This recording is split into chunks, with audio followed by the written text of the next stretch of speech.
Once we handle our Yes. Okay, great. So good afternoon, everybody, and welcome. As we begin our meeting, we respectfully acknowledge that our meeting today is taking place on occupied Coast Salish land. We pay respects to Coast Salish elders past and present and extend that respect to their descendants and all Indigenous people. To acknowledge this land is to recognize the history of physical and cultural genocide and settler colonialism, which continues to displace Indigenous people today. It is also to recognize these lands, waters, and their significance for the resilient and wise peoples who continue to thrive in this region despite the consequences of displacement and broken treaties. Those who hold settler privilege in this city must work towards supporting the Coast Salish people and all Indigenous people using the various forms of wealth and privilege they reap due to it. My name is Yo Alvarez. My pronouns are she, they, and I'm one of the co-chairs of the Seattle Planning Commission along with Matt Hutchins. First, a few. Okay, sorry. You're good. First, a few announcements to members of the public and visitors. First of all, welcome. We're happy to make all commission meetings open to the public. Please note that the Planning Commission does not hold public hearings since the commission is an advisory body. We provide recommendations to elected leaders and in turn make the actual decisions. We encourage individuals and organizations to provide their comments appropriately to elected officials. This meeting is a hybrid meeting with some individuals participating remotely while others are participating in person in the boards and commission room at Seattle City Hall. And there's a little bit of friction that comes with that, but we make it work. We'll start with our color gray space norms. I'd like to invite a commissioner to choose and briefly speak to, sorry. We'll start with our color gray space norms. I'd like to invite a commissioner to choose and briefly speak to one of the norms currently on the screen that they feel have a particular relevance to today's agenda.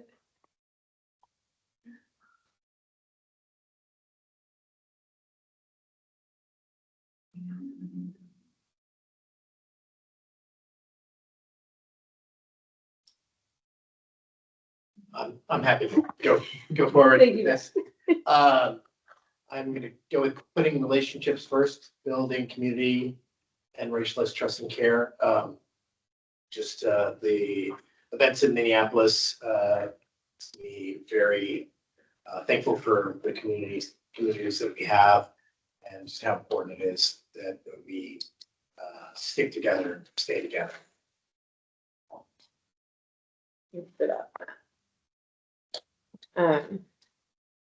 Yeah, appreciate that reflection. If there are no amendments or modifications, I will suggest that we all agree to these norms. Hearing none, we'll start with a round of introductions. I'm going to suggest, since we have 5 commissioners in the room, we'll go through the room first and then turn it over to the folks that are joining through Teams. Your introductions are name, pronouns, neighborhood, day job, and I can give us a head start. My name is Zio Alvarez. I she, they pronouns. I live in White Center Highland Park, and for my day job, I am a designer at an architecture firm downtown. Estimate. I'm Matt Hutchins. I'm a principal of Cast Architecture. I'm a resident of West Seattle. He, him pronouns. Okay. Hi, Caleb Tewolde, he, him pronouns. I live in Beacon Hill. I'm an educator at Rainier Scholars. And I'll pass it to Rose. Hi, I'm Rose Luchella Woodson, pronouns they, them. I am based up north in Linton Springs, Northgate area, and I work as a professional wetland scientist and permitting specialist with Jacobs. And I'm Rebecca Brown, she, her pronouns. I live somewhere between Whittier Heights and Crown Hill, haven't decided yet what it is. And senior project manager for transit oriented development at Sound Transit. I will pass it to Dylan G.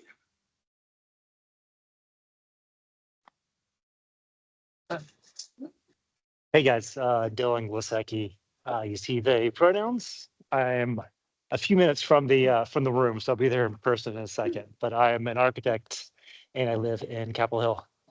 I can't see the screen. Can the staff help me with who should be next? Yeah, sure. How about Margaret? Hi, I'm Margaret Zellis. I use she, her pronouns. I live in the Fremont area and my day job is I'm a law student working towards a career in land use, natural resource law. Can I hand it off to Andrew?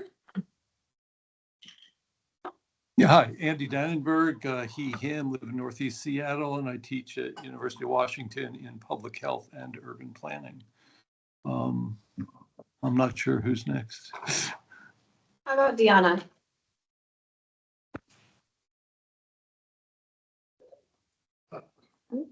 You're muted, Deanna.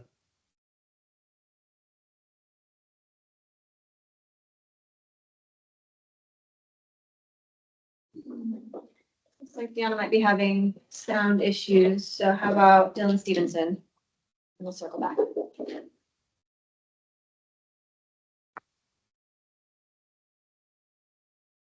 Oh, did we lose everyone's sound? No, I see people unmuting, but I can't hear anyone.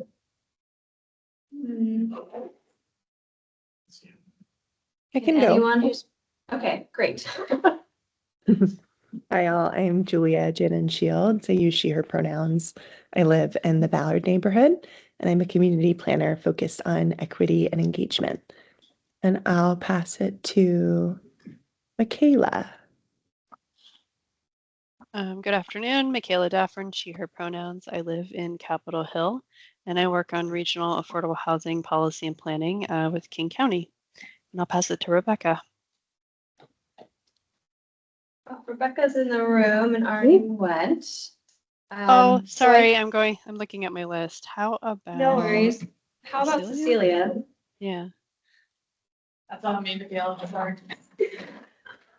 Hi, I'm Cecilia. I use she, her pronouns. I live in Capitol Hill. And for my day job, I work in ADA compliance. Cecilia, sorry, that was super quiet. Is there any way to move closer to your mic? Talk loud, obviously. I'll type in the chat and figure out my mic in a second. I think I heard her say she'll type into the chat. Okay, we're having some audio issues, but hopefully we can pull it forward. Is there any chance Dylan, us, or Deanna is able to come off mute? Can you hear me? I can, Yes. yeah. Okay. Hello, everyone. My name is Dylan Stevenson. I use he, they pronouns. I live in the Chinatown International District neighborhood. For my day job, I teach at the University of Washington in the Department of Urban Design and Planning. And I'm not sure who else amongst us has not gone. We'll see if Deanna can speak this time. Sorry,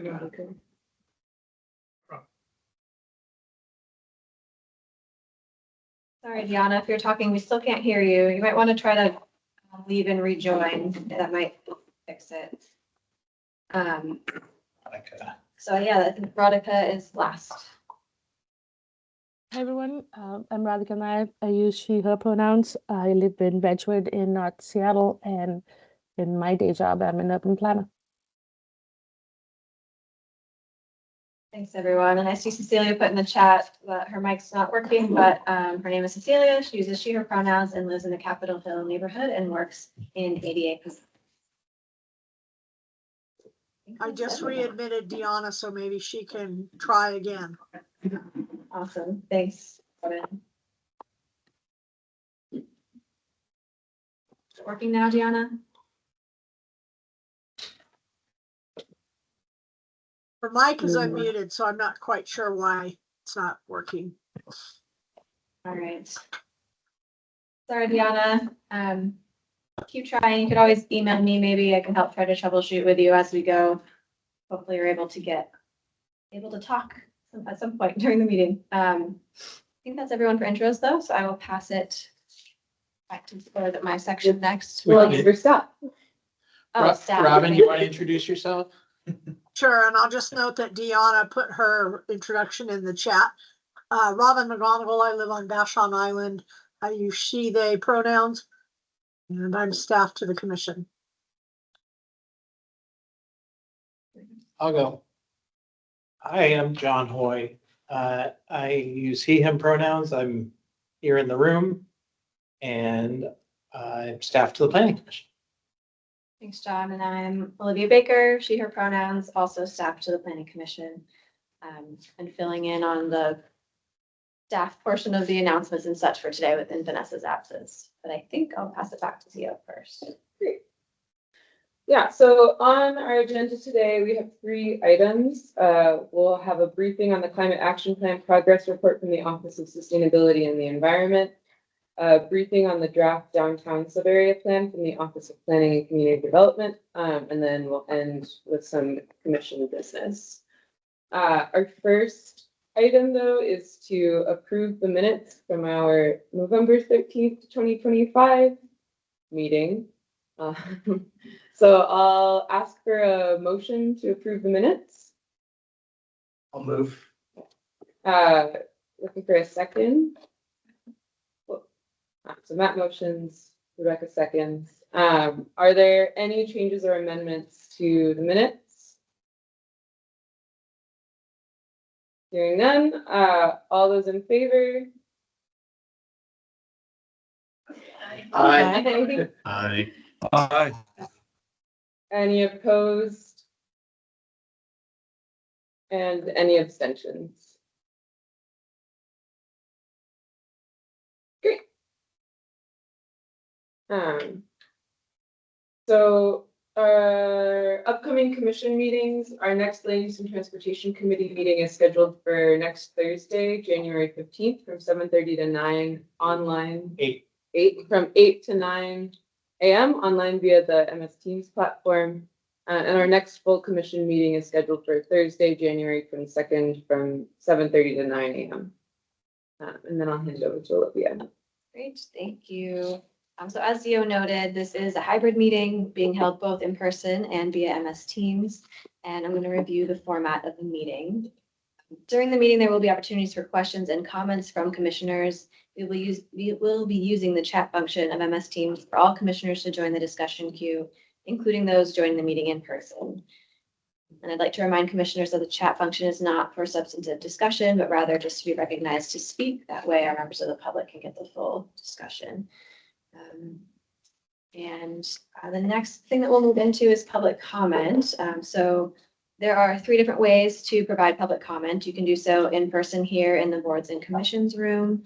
Comments can also be submitted in writing via email at least 8 hours before the meeting, or can be offered on the hybrid meeting platform, MS Teams. If you'd like to offer comment via MS Teams right now during the meeting, please use the raise your hand function in the MS Teams software to be recognized to speak during the public comment portion, which we will move into next. And I do see 1 raised hand, so we will work on getting that set up for you, and then we'll call on you when it's your turn to speak. And we did not receive any public comment via email, and there's no one here in person, so it looks like anyone who raises their hand will be the only speaker. So I think, Zio, if you want to go ahead and read the public comment portion. Yeah, so just to reiterate, the commission provides time for public comment at all meetings, but we don't hold public hearings. We're an advisory body. We make recommendations to elected leaders who in turn make actual decisions. So individuals who make comments to the commission should remember that the mayor and city council are the decision makers. And we encourage individuals and organizations to provide their comments appropriately to elected officials.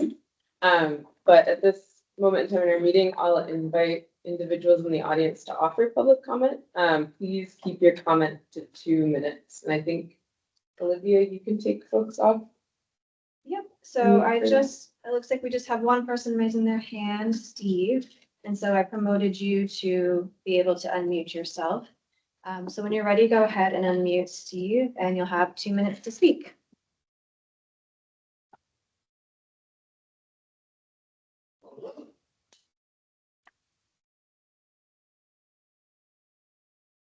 I think you're still muted if you're speaking, Steve. Yeah, you should be able to unmute in the top right-hand corner of your screen on Teams. There's a little microphone button. Okay, Yep, I there you believe, can you hear me? Yes. Yeah. My name is Steve. My name is Steve Zemke. I'm Chair of Tree Pack and Friends of Seattle's Urban Forest and serve on the Urban Forestry Commission for 6.5 years. I'm here today to listen to the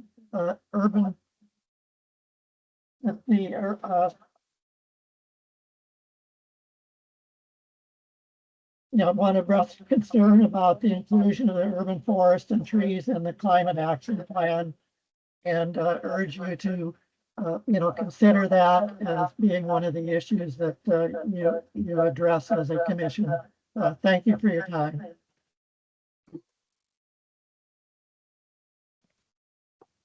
Thank you.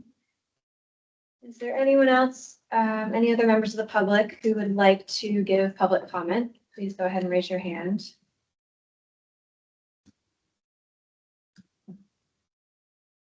Give it one more second. All right, I'm not seeing any, so thank you to those who spoke, and I think we can move on from public comment. So the first item in our agenda is a progress report on the climate action plan. We're joined online, I assume, by, I'm just confirming that. Yeah, I think both of our speakers are Both of here. our speakers are on. Okay. And I apologize if I mispronounce your names, please correct me. But Nerida Guman and Annie Krishnan from the Office of Sustainability and the Environment. Staff from the Office of Sustainability and the Environment are joining us to brief us on their office's progress report on the climate action plan. We have 45 minutes for this topic. Welcome, Nerida. And Thank you so much. Just confirming everybody can hear me okay? yes. Great. Thank you for the thumbs up. I'm going to go ahead and share my screen and do brief introductions. Give me just 1 second here.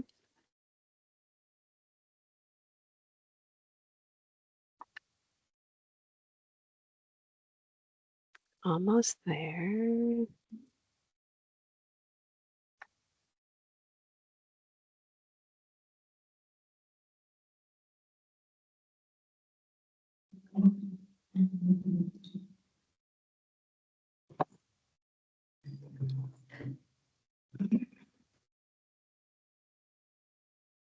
All right, and confirming folks can go ahead and see that screen. Okay, thank you so much. So great to be here with you all. My name is Nerida Guman. I am the Climate Action Plan Project Manager here at the Office of Sustainability and Environment.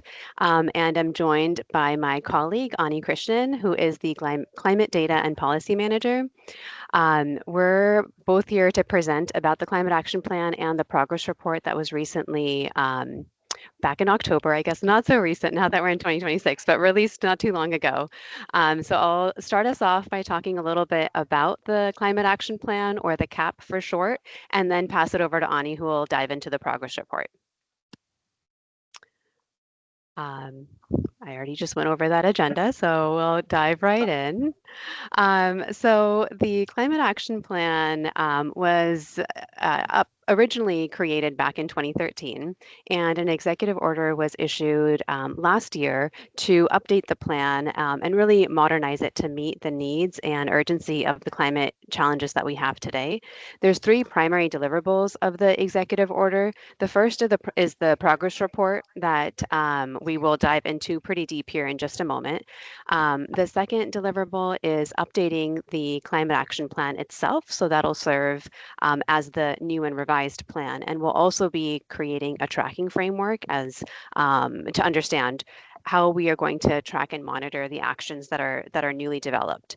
I'm going to talk a little bit about the planning process that comes with establishing a new plan, and then we'll go into the progress report. So the planning process started about mid last year, and we've broken it up into 6 different phases, and have completed phase 1, which we're calling the startup and assess phase. And this is where we really are launching the project, developing a pretty detailed project management plan, and summarizing the work that's been done, which was done in the progress report. The project management plan is really our roadmap to make sure that the plan that's developed provides transparency and structure, centers equity inclusion with thoughtful community engagement, and that it drives accountability and momentum across the city. We're here presenting this information today, but this is really a citywide plan that involves over 15 key departments that are helping with different aspects of the plan. And we're working closely with them to coordinate internally as well as establish an external engagement plan to make sure that we are including voices that are most impacted by climate change. Phase 2 is what we're calling Set the Stage. This is where we are going through to review plans across the country to see what kind of innovative solutions or effective climate strategies are other municipalities using, what learnings can we take and perhaps bring into our plan, as well as working with our community groups locally to understand what strategies are already working well across the city. A lot of the community organizations and community members that we're connected with are already doing great work in establishing different ways to address climate impacts that they're experiencing. And so all of this knowledge gathering will help us inform how to best move forward. And we're also establishing a variety of different advisory groups and engagement mechanisms to make sure that everyone's voices are going to be brought to into this process. Stage 3 is identifying actions. So at this stage we're really integrating that community feedback and starting to develop a preliminary list of actions, and then moving into how to prioritize and refine some of those actions. Ultimately, we will set a process to set a process to assess progress. So identifying key indicators to make sure that we know how those actions are hopefully improving the situation, and then sharing out and reporting the development of the climate action plan itself. So what are the actions that we identified? How are we going to track those actions? How was the community input that we received incorporated into the plan itself? And that'll take us into phase 6, where we actually share out the report with community and go through the adoption process here internally. So with that, I'm going to pause and hand it over to Ani, who's going to talk about the progress report, and then I'll pick it up afterwards to talk a little bit more about our engagement plan. So Ani, I'll hand it over to you. Perfect. Thank you, Narita, and thank you everyone for making this space for us to come and chat with you about this. So as Narita mentioned earlier, one of the first deliverables in this CAP update process was a progress report on the 148 actions that we committed to back 12 years ago in the original climate action plan. I'll spend the next few slides highlighting some of that content, like what we did well, some of the challenges we faced, and how that informs our next steps in the broader CAP update process. And since this was our first formal assessment, it really took some time to track down the right people and the right information. But all said and done, we worked with over 75 city colleagues across 7 different departments to finally come at this assessment, right? To arrive at an assessment that we feel comfortable with sharing with you today. And so onto the findings on the next slide, starting with a high-level progress indicator on actions by category. And these, by the way, these action categories are just how they were organized in the original climate action plan. We completed or made significant progress on 88 out of the 148 total actions, or just under 60% of the actions. But not all of these actions were meant to reduce emissions directly, right? Many of these actions merely laid the foundation for the actions that actually were able to accomplish emissions reductions.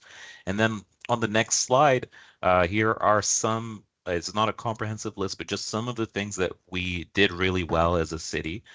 We significantly expanded transit access. We had new rapid ride lines, new link stations, making low pollution trips not just possible but convenient to for Seattleites.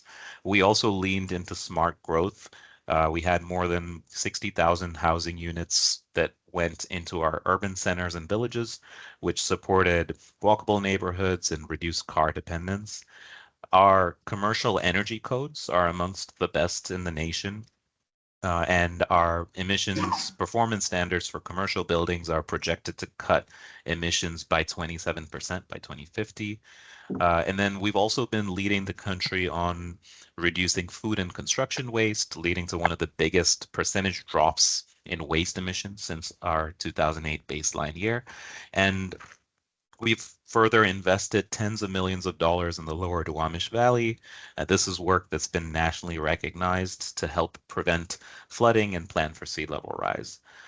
We also grew our tree canopy to just a couple percentage points shy of our 2030 goal, and we ended up doing that 9 years early. So lots of great successes in here. But on the next slide, you'll see that we still struggled with moving some things forward, whether it was progressive road pricing or lack of authority to put in place like residential building energy codes. We, did really well on the commercial side, but not so much on residential, or gaps in compliance with things like waste ordinances, or just the sheer scale of infrastructure investments that we need to truly build community resilience, right? And our progress isn't happening fast enough. And the data on the next slide makes this reality a little more clear. So Seattle has been considered a global leader on climate for decades, but despite having reduced our emissions by 12% since 2008, we are not on track to meet our emissions reduction targets.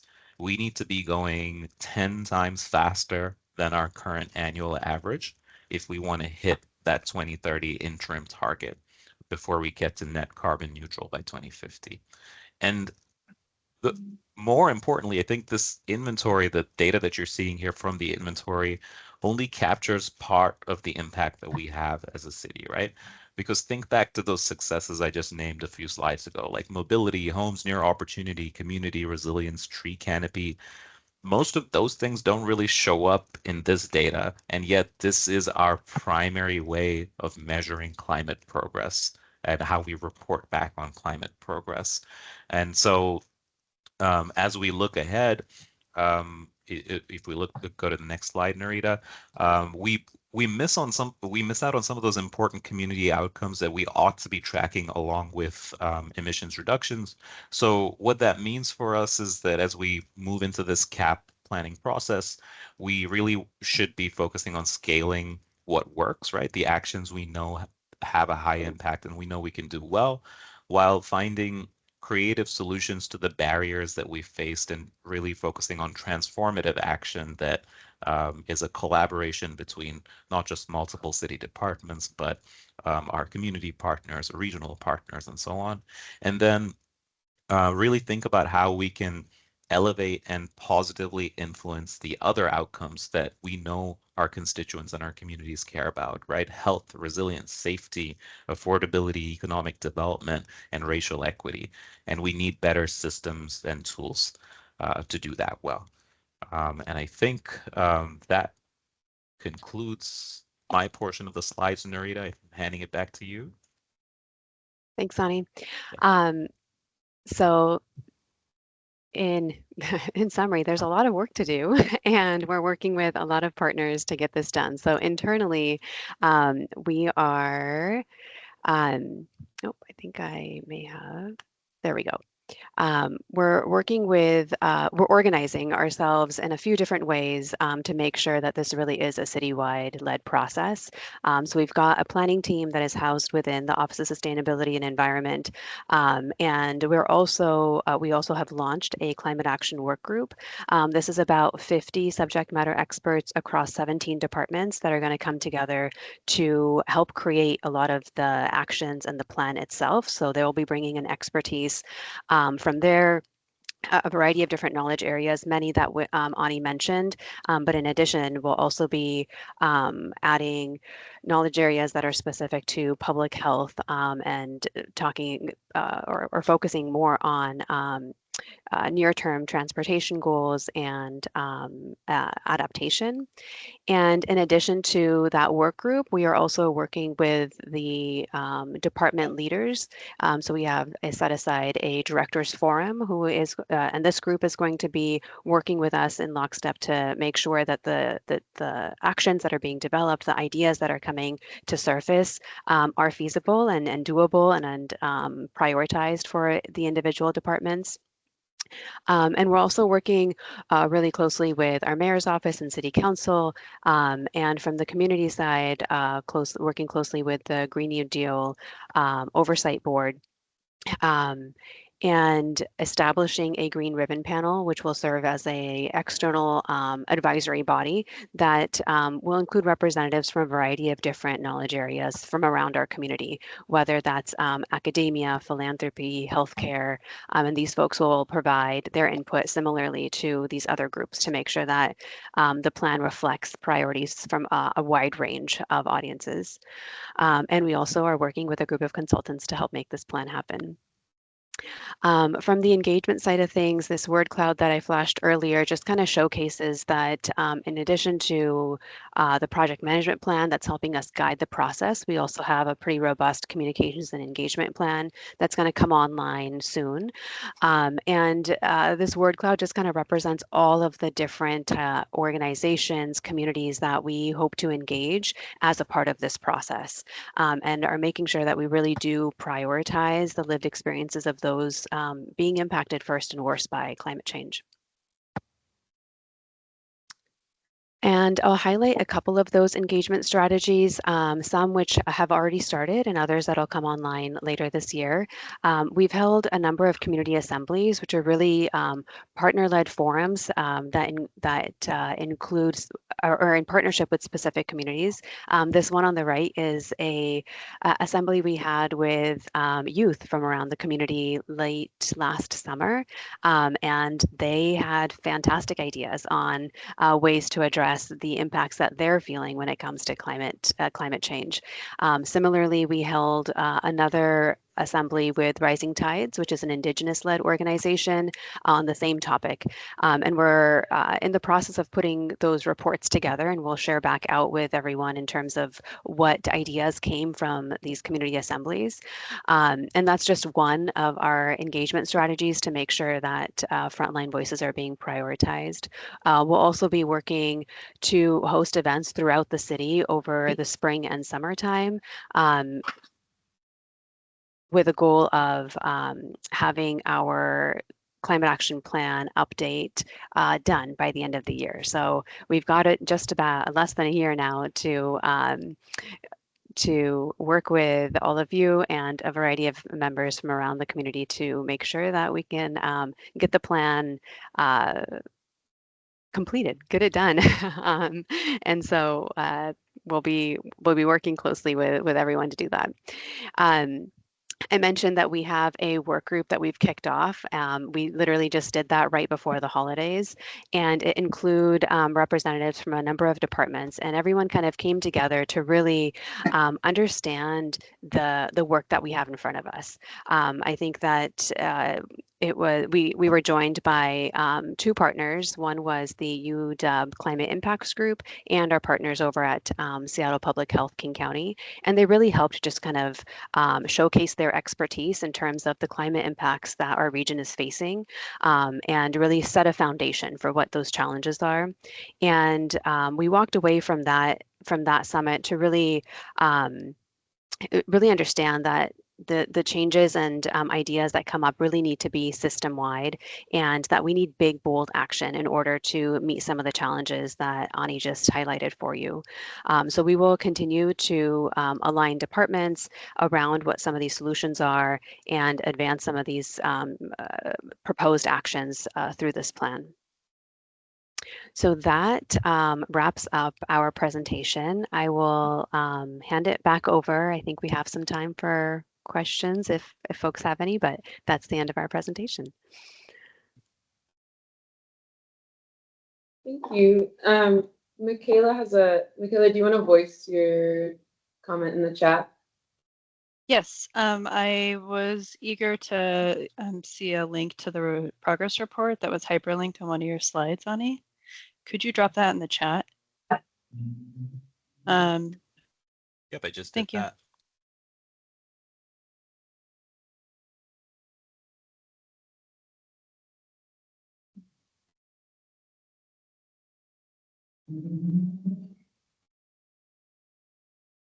No one in, okay, Matt has a question. Yeah. Let's see. Do we have any updates on like percentages of mode share, reductions in VMT? Are those things in this report? So we don't have those things specifically in the progress report, but we do track things like VMT specifically, not mode shift, but VMT for sure is something that we track through our greenhouse gas emissions inventory report.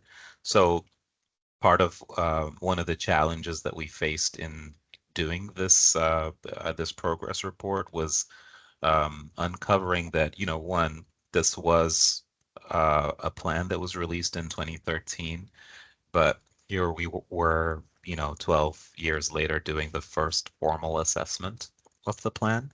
And in that process, we discovered that we didn't have an effective way of really capturing that ongoing progress of how our impact was, how the impact that our actions were having, and the resulting indicators and metrics that we ought to have been tracking to do that. So VMT is something that we do track through our greenhouse gas emissions inventory, but there are a ton of other things, and especially in the actions that are in the plan that don't really have solid grounded indicators that help us understand their impact. So that is something that we're hoping to address in this updated CAP as well.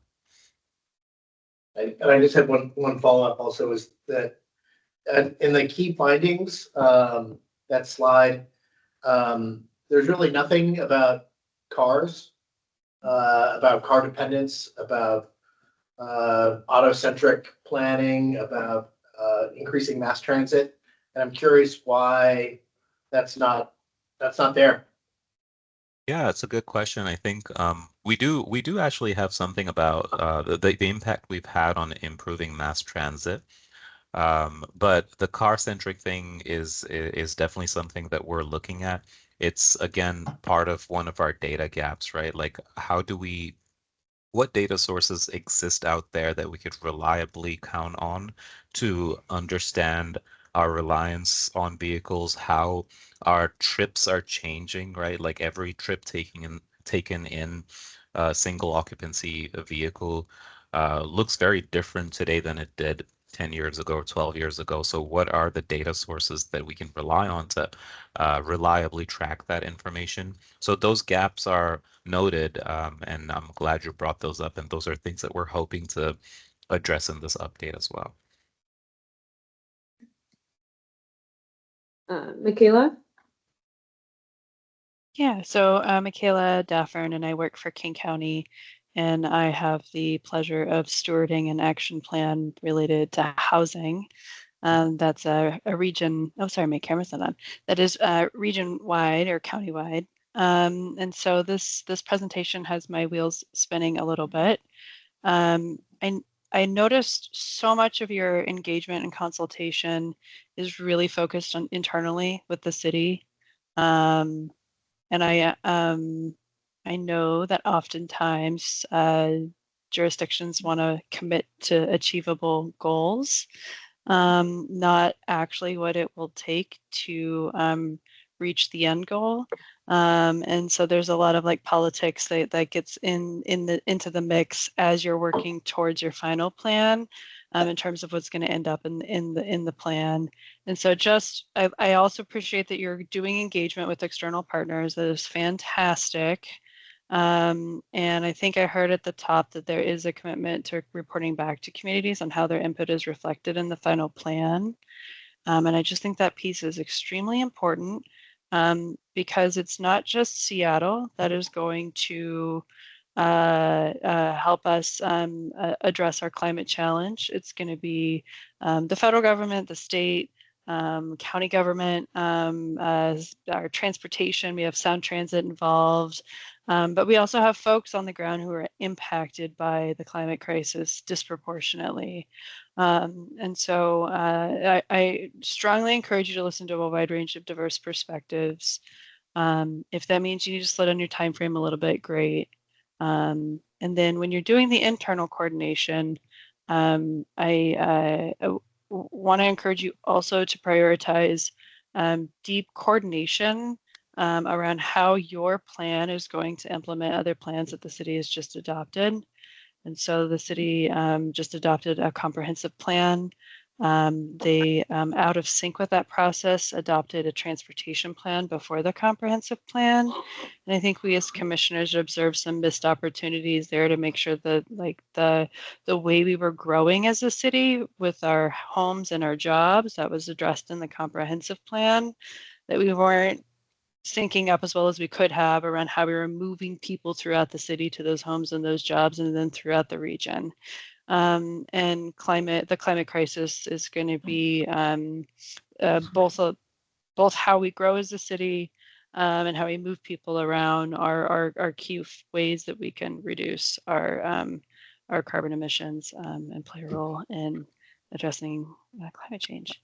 So anyway, all that said, you guys have a hard task ahead of you. 1 year does not sound like enough time to get this project done. And really appreciate the lens you're bringing to the work already. I just wanted to say thanks for that, Michaela. Some great insight and recommendations there. So I appreciate your kind of thought partnership in engaging with our regional partners here in and around the city. Rose, then Margaret. Okay, so I agree with pretty much everything Michaela said, especially the stuff about reporting back to the community and the importance of emphasizing. There's the whole action's not going to happen unless we address collaborative understanding and human-driven change, right? And so I think that's the other part that I'd like to emphasize, why it is so important to be not just listening, but actually actively collaborating with community to drive change. And then sort of following on, Michaela, I think it's so funny that you talked about the plans, because my other question was actually directly related to if y'all have already started analyzing the effects of the One Seattle plan and the updated zoning, and how it will either improve our odds or hinder our odds of making our climate goals, and how we plan to address that. So I don't know if you have like an update, if you've already been doing work, or if you're like, we'll report later. But if the latter, I'd love to know roughly when you think that analysis will be complete. That is a good question. I don't know that we have an answer to that, but we can certainly follow up with the right people at OPCD to see if that analysis has been done. But I do, want to respond and thank both you and Michaela for bringing up that piece about centering humans, centering people in the outcomes of the actions that we put in the updated plan. That is very much top of mind for us, and I know the presentation focused on what we're currently doing internally, but Narita's slide about the key contributors, I think under those contributors are there's some really key folks within community, some trusted partners and relationships that we're going to rely on, some structures that we're going to rely on, like the Green New Deal Oversight Board that has been in operations since 2020, 2021, who we will be leaning on not just to listen, like you say, but to partner with to come up with what goes into this plan. So very much taking that approach, and our office is all about centering community outcomes and racial equity in all of our work. So that's 100% going to be reflected in the final plan. Also agree that 1 year seems a little too short, but we'll see where we get. Margaret? Hi, thanks so much for presenting to us. So I noticed in the progress report that jurisdictional issues was identified as one of the barriers towards implementing project plans. And I'm curious if there are any strategies to address that moving forward with the 2026 plan, or if there are efforts to reprioritize projects. That seems like an issue that could be reoccurring. Yeah, I think some of the things in there, that some of the challenges in there were, jurisdictional barriers. Like we, for example, heard a lot about um, the the need from our community partners to address emissions from air travel in all of our work, and it's not something that we can directly control. Matt also brought up, auto vehicle travel and how do we reduce VMTs. These are also things that we have a little bit of control over with the city of Seattle, but we need to be working at that regional and to some degree even at the state level to tackle some of those challenges. And so as we go into the updated plan, the 2026 cap, we'll have to be thinking about how we want to prioritize that. And this again goes back to another point that Michaela brought up, which is how do we balance this focus of the universe of everything that's possible in climate action versus what we know we can influence and control as the city of Seattle. And that's a tension that's going to, I think, continue throughout this process. And I think we'll eventually have to arrive at a place where it is stuff that we know we can move the needle on. And so maybe some of those things that we saw jurisdictional challenges with will drop off. Others might progress as we build better relationships with other jurisdictions, but it'll be some combination of those two things.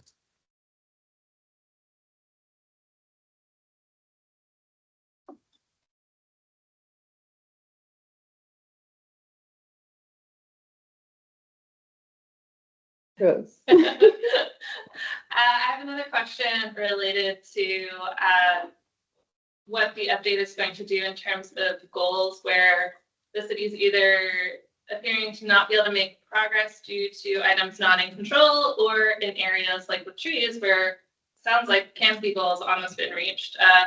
Are you considering increasing goals in cases where it does seem achievable and warranted based on climate assessment? So for example, more trees. Narita, we might have to take that question back to the work group and see if they're game. But I'd say all options are on the table. And I think, Rose, one of the other key things you hit on there is that our goals do need to be more than just emissions reduction, right? They need to be representative of the things that our constituents experience every day. And if we don't center our goals and targets and outcomes on that, this plan and our work will just be a little bit more difficult and challenging to communicate back out.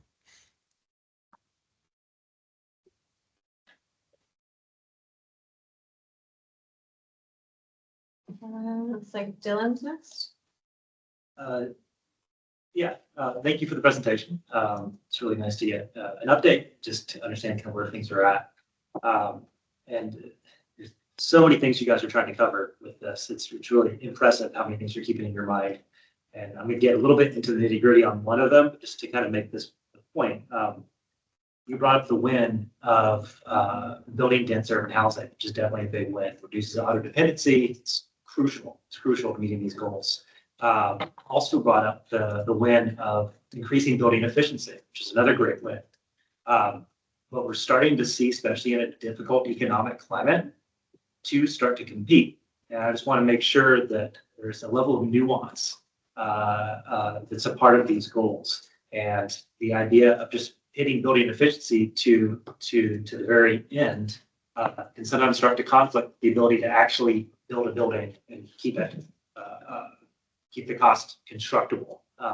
So I just want to make sure that there's an economic aspect to this building efficiency point of view to make sure we're not losing sight of the need to build our dense urban housing. We're not getting in the way of building dense urban housing because we're trying to push things maybe farther than we need to be. So just putting that point out there to keep that level of nuance in mind. Yeah, Dylan, I think the point about the interactiveness between actions is one that's well taken, right? Like one action, we might have our set of targets and outcomes on an action by action basis, but they influence other actions in very significant ways. So that's definitely something that we'll have to be looking at.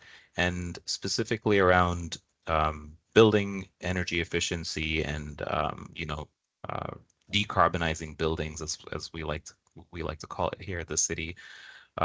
We're being really intentional about how we do it, about who gets affected by it first, who is able to comply with emissions performance standards, what types of building owners are better equipped to do that versus others, and what sort of support mechanisms do we want to develop to bring other building owners, especially those in frontline communities, along, because there is this very real issue of the stranded asset problem.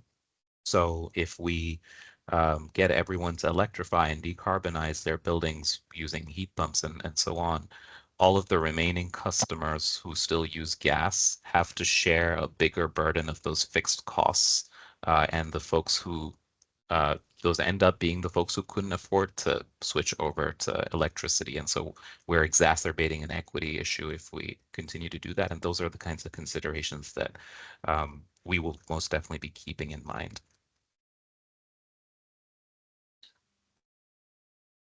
Thank you. I just posted in the chat, but I'll say it out loud that we have about 5 minutes left on this topic. So if there's anybody who hasn't commented yet and would like to weigh in, I see Dylan Stevenson. Hi, thank you again for such a good presentation and all the work that your team is doing, especially on a really quick timeline. I had a question related to building decarbonization. I was wondering if building deconstruction is a part of that conversation and where you might see maybe putting or pushing towards different types of policies, interventions, or changes, especially within the context of upzoning and trying to densify and build more housing, where the redevelopment of existing buildings kind of falls within that realm and within the kind of waste recycling realm too. Yeah, absolutely, Dylan. I think that's definitely on our radar. Building deconstruction is high on the list, especially as we think about things like embodied carbon, which is another metric that didn't show up in that graph that I showed you earlier. So and that's also a great action that necessitates the need of multiple departments working on it, right? It's we've got a circular economy, waste economy expert who sits at Seattle Public Utilities. We've got, of course, the experts at OPCD who understand the zoning laws best. We've got us from the climate side to bring in the embodied carbon lens. And then we've got workforce development, right? Like how do we get the right people to understand what it takes to put in place a process that makes building deconstruction possible? Like what's that supply chain actually look like, and how can we get our constituents to participate in that supply chain?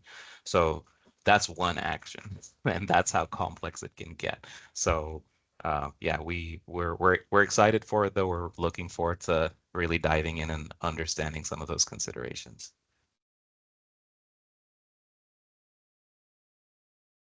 Matt, you can go ahead. in the report, it mentions the possibility of congestion pricing.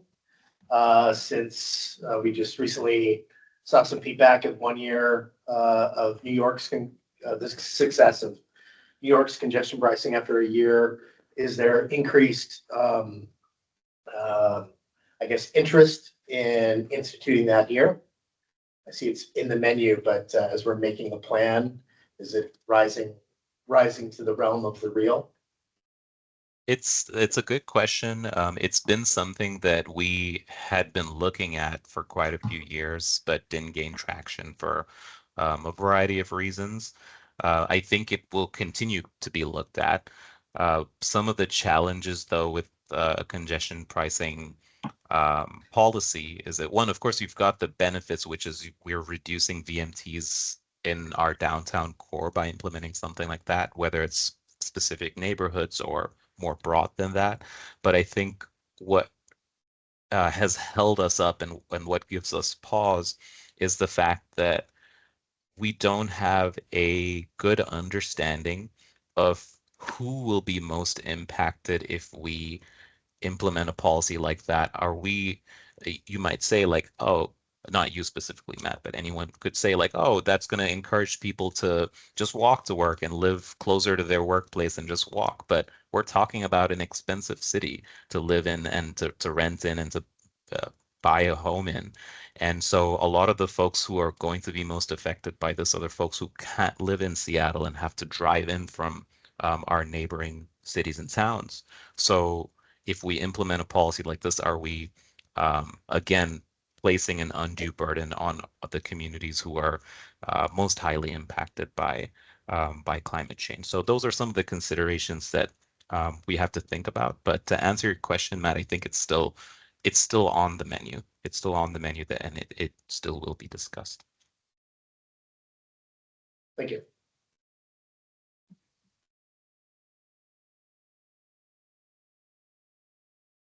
I am not seeing anyone else in the queue. We do have 2 more minutes, so someone else could give another comment or question.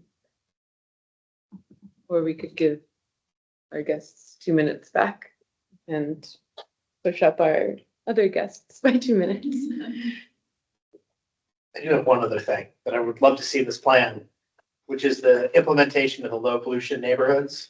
It's been kicking around for now 3 years, 4 years, and it's not, I don't see any progress. And I would love to have it elevated within this as well.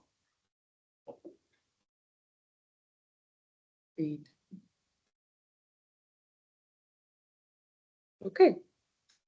Thank you both for taking time to present to our group. We're really excited about the work you're doing and hope that we can continue to weigh in on it and see how far you get in a year. Best of luck to you. Thanks so much for having us. Thank you. Our next order of business is we have a briefing from OPCD on the draft downtown Subarea plan. And I only have Erica Bush listed as a presenter. So Erica will be presenting, or will be joining to brief us on the draft downtown Subarea plan that was released late last month. We have an hour for this agenda item. Before turning it over to Erica, I'd like to invite commissioners to disclose any potential conflicts of interest in this topic and to recuse themselves from discussion if they have any direct financial interest in this project.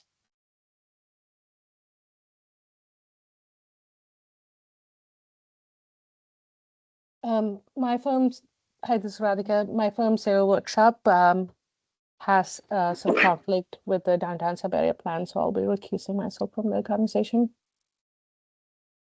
Thank you, Radhika.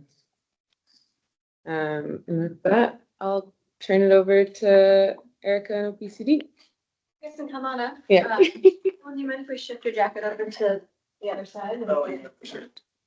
Just here, and I'm gonna move a mic over as well. Should I move?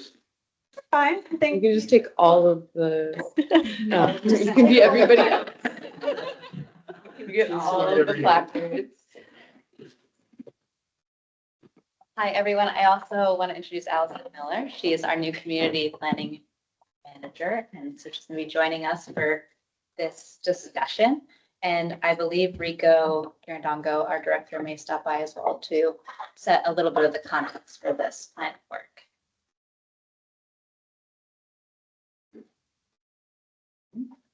I have to actually log in, so I apologize. Is that the best way to share? To join the? Yeah, that's Yeah. the best. It doesn't work for some reason. We can't use the HDMI cable. I got kicked out of the meeting.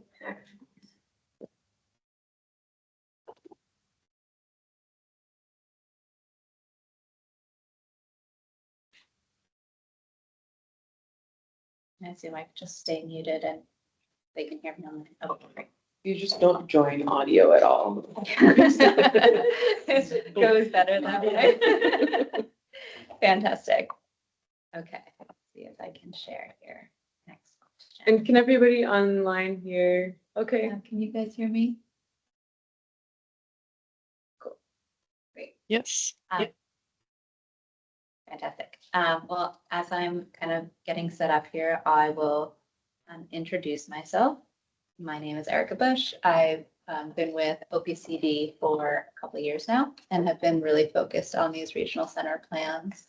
My background is largely in urban design and placemaking initiatives in the management of public space. And so I find that these district plans really kind of harness a lot of that interest in how we use and kind of move through our public spaces and how we support our communities in those. And today we are going to talk a bit about the larger kind of body of work that OPCD is doing right now and how regional centers fit within that context. And then get into a little bit of the meat of the Downtown Regional Center Plan, which we have now a public draft. Very exciting.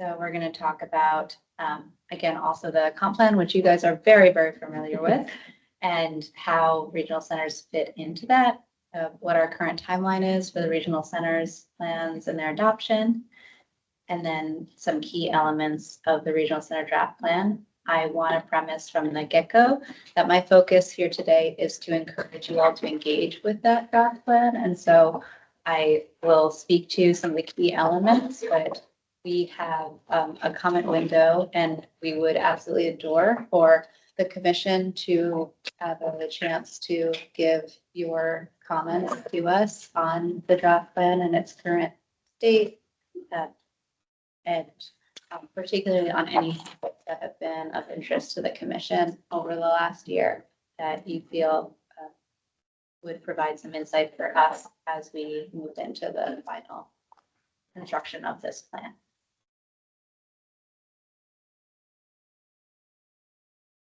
Okay, great. So I'm going to let Allison introduce herself and say a few words, and then I will jump back in. Sure. So yeah, Rico, our director, may join us soon. But kind of just wanted to give a big picture overview about work that we're doing at OPCD and how the regional centers fit within that. So as you all know, we have over the last couple of years, actually, sorry, I will start with introducing myself. I'm Allison Miller, like Erica said.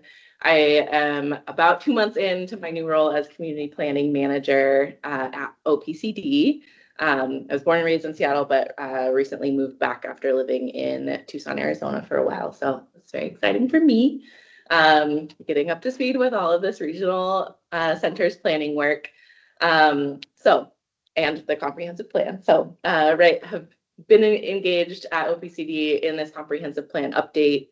And so as many of you know, in December of last year, about a month ago, less than a month ago, City Council and the mayor officially adopted the One Seattle Comprehensive Plan, as well as the kind of middle housing zoning implementation component, and directed OPCD to move forward with implementation of the comp plan, including things like zoning changes in neighborhood centers, center expansions, and along transit corridors. And so there will be additional, you're going to keep hearing about the comp plan. There will be additional iterations of conversations about zoning changes as we move forward with implementing the comprehensive plan.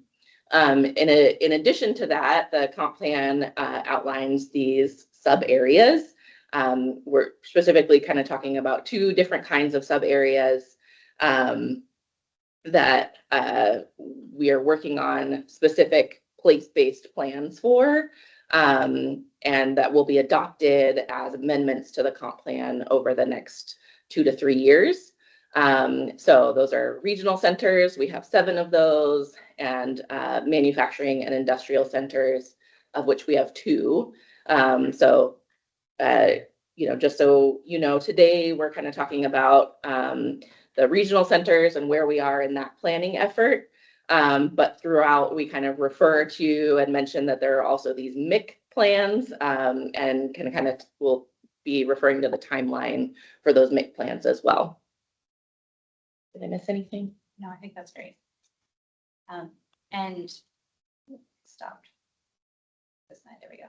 Keep going. Okay. So what are regional centers? As you all have been versed in, the comprehensive plan is our citywide planning framework. It identifies all of these different types of locations, our urban centers, mix, or manufacturing industrial centers, as Allison spoke to, and our urban neighborhoods. The regional centers within the confines of the greater city take a really critical role in that they absorb a substantial share of the future growth, both housing and job-wise. And so they are indicated by the Puget Sound Regional Council as needing an additional layer of focus and attention, given that they carry a stronger sort of weight than other portions of our city and need to function at a higher degree and with a greater level of use. They're also, generally speaking, areas that receive and have been receiving a significant amount of our transportation investment. So they're often and generally places that have light rail or are expected to have light rail in the future. They are adopted, however, as an element of the comprehensive plan. So these plans will be amended to the comprehensive plan and sit within that greater body of work. Any kind of questions about the role of those? Great. So where are those regional centers? We have 7 of them, as Allison mentioned: downtown, Northgate, First Hill, Capitol Hill, South Lake Union, Uptown, the University District, and Ballard. Ballard was our newly designated regional center as of the 2025 comprehensive plan. Obviously, there's a lot up in the air right now, given the timeline of when sound transit investments will hit Ballard, but we recognize that it's been an evolving and densifying area over time. It still has received and will receive significant investment from BRT. And so we still are planning on additional capacity within that area in the shorter term. So what are in these plans? These plans really present goals, policies, and strategies for future residential and job growth. They include generally future land use maps for those areas that guide zoning implementation. So within these plans, they don't actually set zoning changes, but they direct the goals that that zoning should accomplish, and then identify the general sort of massing or focus of higher areas of density within these districts. So that can look different depending on the scale of the regional centers. You'll see, if you are to review all of them, or at least glance at the future land use map for districts, like first Hill, Capitol Hill, and Northgate will look a lot more like a zoning map than the downtown plan, which is providing more general guidance so that we can be flexible to the needs of different districts. Those areas. Rico, we kind of touched on the context of the centers, but if you would like to say anything before. Well, You should keep going.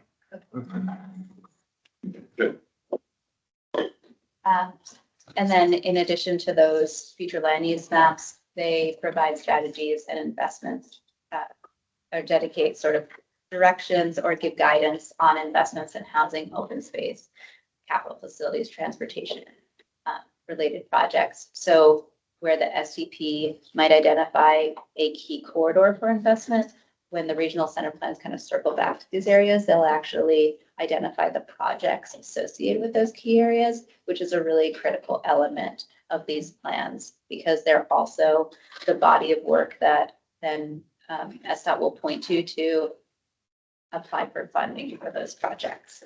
So these plans really tee us up for a significant amount of federal and localized funding for these transportation projects. We also utilize these plans as a mechanism to get a lot of buy-in cross departmentally.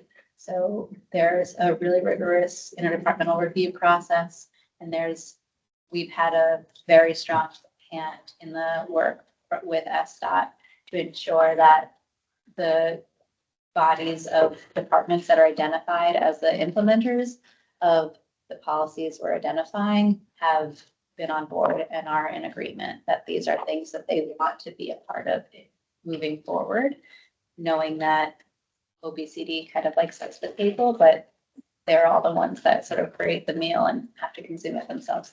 So want to make sure that they're on board. The process for these plans, I know we kind of touched on this the last time we came to talk with you all, but we do a scoping process where we really review preliminary and analysis of all of these districts. We look at ongoing community-led planning efforts that have taken place in those and do a really kind of like rigorous analysis of that. And then bring on board appropriate consultants, given the context, given the scale of the area and the need for additional focus and sort of complexity of that district. And so the scoping, for example, for South Lake Union can look very different than the scoping for, say, a Ballard, which has never had this kind of district level plan before. And we dive into the actual planning portion of this process, which is generally has been 2 years, given the need for aligning our new amendment cycle with the comp plan amendment cycle with these planning processes. We're really trying to truncate and kind of tighten up that timeline so that we can be sort of capable of adopting a large portion of this planning work by 2027, with Ballard likely being 2028. And then upon completion of those plans, the PSRC Executive Board approves them, and they are then sort of stamped for inclusion within the company. So we can't, as a little team, do all 7 plans at once. So we've divided these out into 2 phases. First phase is downtown, Northgate, Capitol Hill, First Hill, and the Maritime Industrial Centers. And then the second phase includes South Lake Union, Uptown, University District, and Ballard. And so we'll go into a more specific timeline, but downtown being the first one out of the gate, that's what we're going to dive into a little more today. Northgate is following shortly behind, as are First Hill and Capitol Hill. So in terms of your all eyes, you should expect to see release of draft plans of all of those 3 areas this spring or Q1 of this year. And then phase 2 plans are starting off right now. We're just getting up and going. And so those will be the next to kind of hit your desk. So as mentioned, more detailed timeline. So downtown, we published a draft plan at the tail end of 25. We have a draft plan. So draft plan is now out for public consumption. Our comment period is ongoing.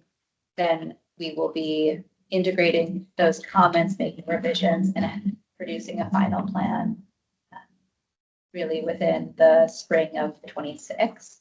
Whereas with Northgate, we're sort of one step behind, and we'll be working through that same series of actions, releasing the draft, having a 30-day comment period, making revisions, and then producing that final plan. First Hill, Capitol Hill will come following that. That is going through interdepartmental review right now and will be sort of set to also be completed within the confines of 26. And the Maritime Industrial Centers are on a similar timeline to Northgate, where they expect to also have a completed document within 26. And then we are really sort of kicking off our next phase of plans.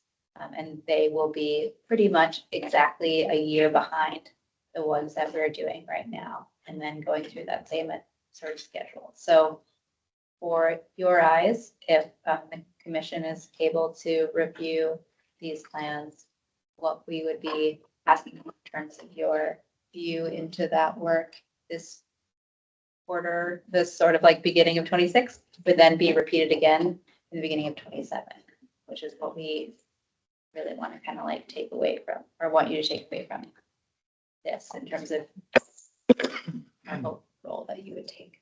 Anything else you want to add to that? Any questions on that? I know it's kind of like went through a lot of elements of those. I guess I should also state that the scale of these plans is also reflective of the scale of the environment that they are referring to. So the downtown plan in entirety is 200 pages. It's a significant chunk of material. And you know, we wouldn't hope for you to, you know, go over every line and every detail, but there's actually really a pretty concentrated area of policy language, which is where we would really love to have the eyes of the commission focus on. The actions are more focused on the way that different departments have agreed to respond to the policy, but the policy is really what is like the glue of these plans. It's the thing that demonstrates our commitment ongoing to these areas of interest, and where I think the commission sort of knowledge and awareness of the importance of that work would really benefit these efforts. And so I think that portion of the plan is more like 20 pages. So I just want to say that, you know, it looks really overwhelming, but when you actually get down to the nuts and bolts of where I think your all minds and knowledge could really impact this work, I think it's actually like a little bit more of a manageable chunk.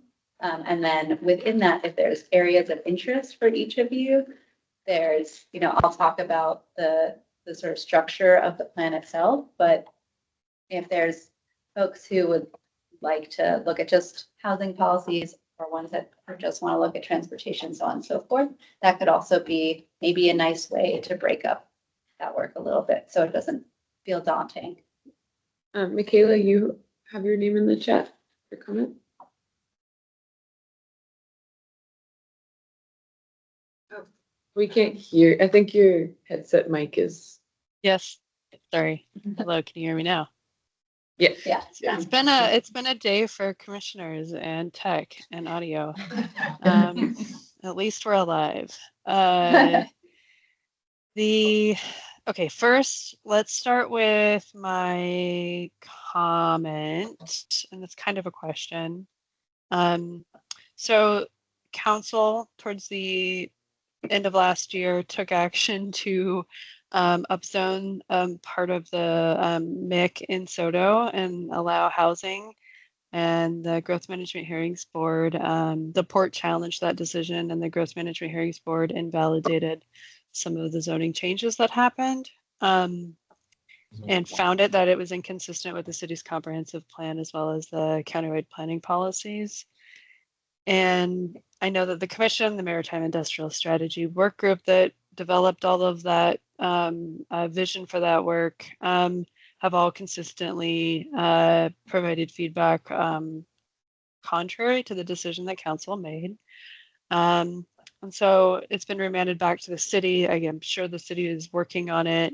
And I am a little concerned that the current MIC framework wasn't strong enough to prevent the city council from thinking they had the power to take action against what the planning framework's already said. And so why are we not being asked to provide feedback on the mix, but we are on the other center plans? So I will lean into this answer fully. Okay. First of all, you are being asked to provide input on the mix, just like everything else. We have 9 sub-area plans that we have to get passed through council over the course of the next, call it 2.5 years.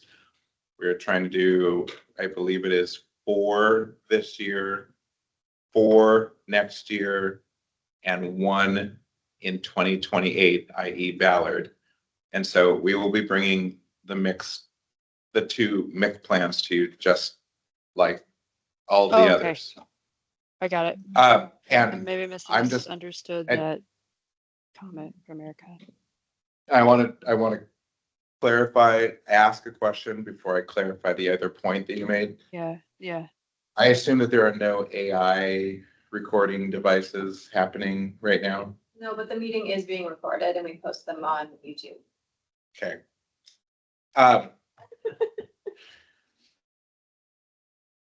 So I can go into a great amount of detail regarding the legislation that was put forth by then President Sarah Nelson. It did not go through an OPCD process. That is why GMA, at the end of the day, called out the number of issues that they had and negated the legislation that was put forth. And we had plenty of conversations with them about it. And we knew like 2 years ago, we put one line in the legislation, which was specific to that area.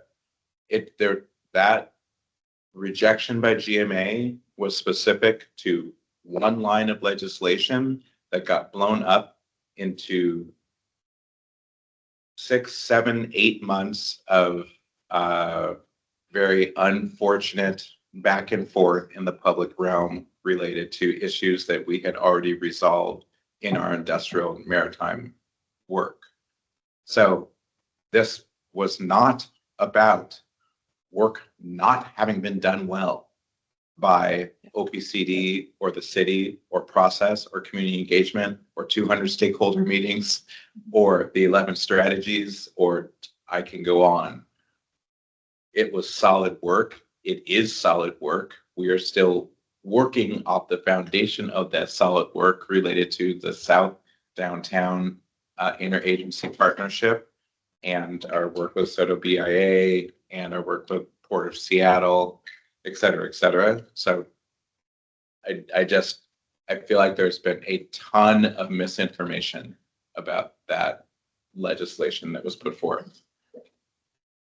I know. Yeah, I did read the case, and it is very evident that it was not OPCD's It didn't go through SEPA. It didn't go through the processes that would have That's right. been surfaced these inconsistencies. So this was not a drag on you. It was more of a, I think I want the commission to continue to be involved in and play a role in sort of stewarding the growth vision, not just for our residential areas, but for our mix as well. So I was concerned that I'd heard that, or I misheard that the mix weren't coming to us for review and that we were going to be commenting on these 4 other plans instead. Because I think the least we can do is continue to remain engaged and informed about the vision for our industrial lands as well. So Yes. yes. And if folks are looking for more background on this, I would just point you towards an article that Ryan Packer from the Urbanist wrote that is helpful in explaining the findings from the Growth Management Hearings Board, if you don't want to read the case. There was Okay. nothing that I was happier about than seeing that outcome. Yeah. It's all wonky. It's very process oriented, but it's part of the checks and balances of our growth management system here in the state. So, and then my other process question was, are you asking for the commission's input on your plan before this public comment period ends for the downtown plan? Ideally, like, yes. We normally have 3 like a weeks. multi-phase process of like developing a comment letter in order to make sure that we're all aligned on our comments. And so, Olivia, did Vanessa leave you with any kind of instructions around, or John, next steps and what we can actually commit to doing as a commission? We don't have a plan to write a comment letter on this draft at the moment. But I do think it's something we could discuss as a group, maybe in our next exec meeting, or maybe we could some other sort of special meeting to talk about it if we're running out of time, to think about strategies for conveying the commission's thoughts to OPCD, even if we can't do a formal comment letter this time. I mean, understand that us doing a 30-day comment period is a part of the process that we've engaged. It's not, there aren't the same statutory requirements as there are for like SEPA or EIS. So like even with comp plan EIS process, there were a couple of organizations that we accepted comment after the into the official comment period. So like we all are working toward the same set of goals here. So I think that it would be very important for the commission with staff to come up with a plan. Yeah, I would suggest you come up with it quickly, only because we're as the schedule that Eric took you through, we're trying to get through to a goalpost of middle of the year to get to a final version. But if you guys come with a plan or a comment letter or just comments less formally than an actual finalized letter, like we'll take them in whatever form you have. Rose, do you want to? Yeah, so this is a little bit of crossover into frustrations at my job. But when entities release plans around what's traditionally like winter holiday periods, they get lost. And I think that that is what's happening with this downtown plan. So this is kind of targeted at that. Also, 30 days generally is way too short if you factor in that your average working person is working however many hours, taking care of family, doing all these things. So are y'all considering extending the comment period, not just to select organizations, but to everyone? I don't have a response. Okay, so I would urge you to consider it. How about that? I can give you the rationale. I don't want to say that it's, it's not ideal. We we released the plan when we did for, in part political reasons. We needed to do so while we were working with the administration that oversaw this plan.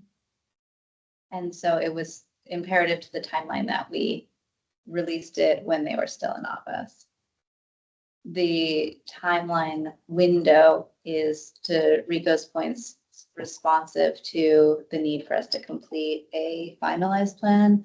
And while we have, I think, some breathing room with the downtown plan to extend that period, we don't with the other plans. And so we felt it wasn't sort of fair, so to speak, to have an engagement window for downtown that was longer than what we could provide for Northgate, Bristol, and Capitol Hill, and still meet the requirements for SRC adoption. So I can say we've talked about the fact that we may need, to all your points, to extend the downtown comment period, but we didn't want to set that precedent because we knew we couldn't sort of reflect it throughout the engagement with our other areas and wanted to be fair for them. Matt, you have a question? Yeah, one of the main strategies is this, downtown is home, and I'm curious about interlinking the, lack of park space, the lack of a school. At what level do the amenities that support living downtown for families, when does that get sort of baked into this plan, or is this just too high a level to really address that? Some of these things are really big lifts, and for me, rise to the, you can't do it without those components. And so when do those become, when do those implement? When do they happen? Yeah. So they do to a degree in this plan. So I'm going to dive into that. And for the sake of time, I'm going to kind of glance over our engagement here. And for some reason, I'm not sharing anymore. Hold on a second. Or at least it doesn't appear that I am. Yeah, your sharing went away. It went away. Okay. Let me see why. Do you have more presentation? I do. Yes. Okay. Before we get into too many. Yeah. We have until 5 for this topic also. Yeah. Oh, look at that. It kicked me out. There we go.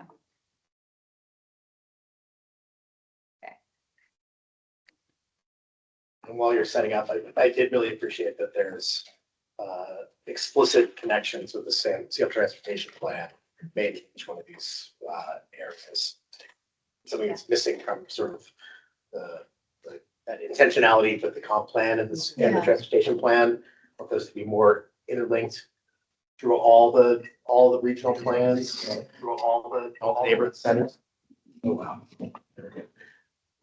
Like issue there. So I'm glad to see it here.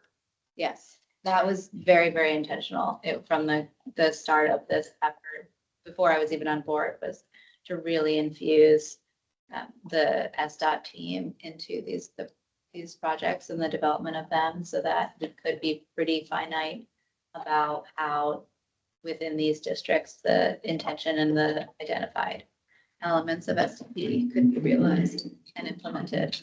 I'm seeing that I'm sharing. Is anyone else seeing that I'm sharing? I'm seeing that you're not in the meeting anymore, so I think that might be the issue.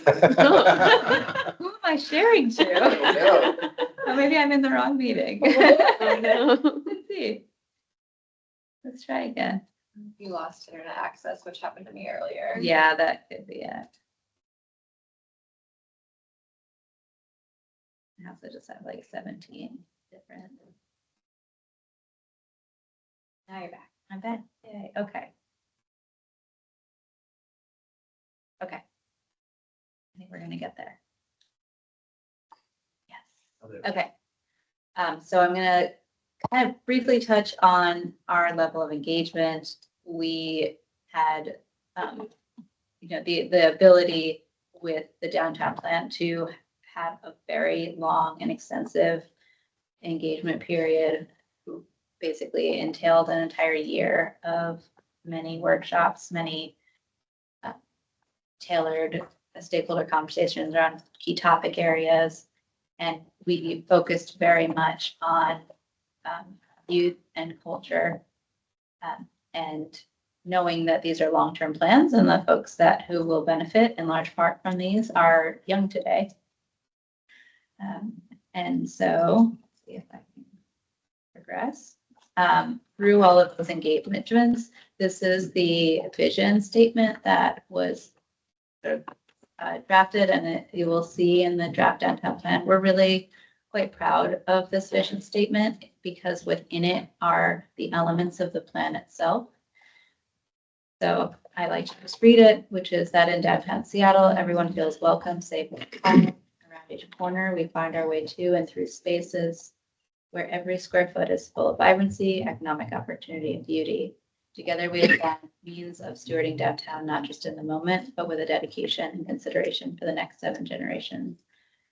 We worked really diligently with a Indigenous planning group who helped us have some really key conversations around sort of Indigenous history in Seattle and how we could better frame the aims of what we were hearing from community through their lens and their guidance.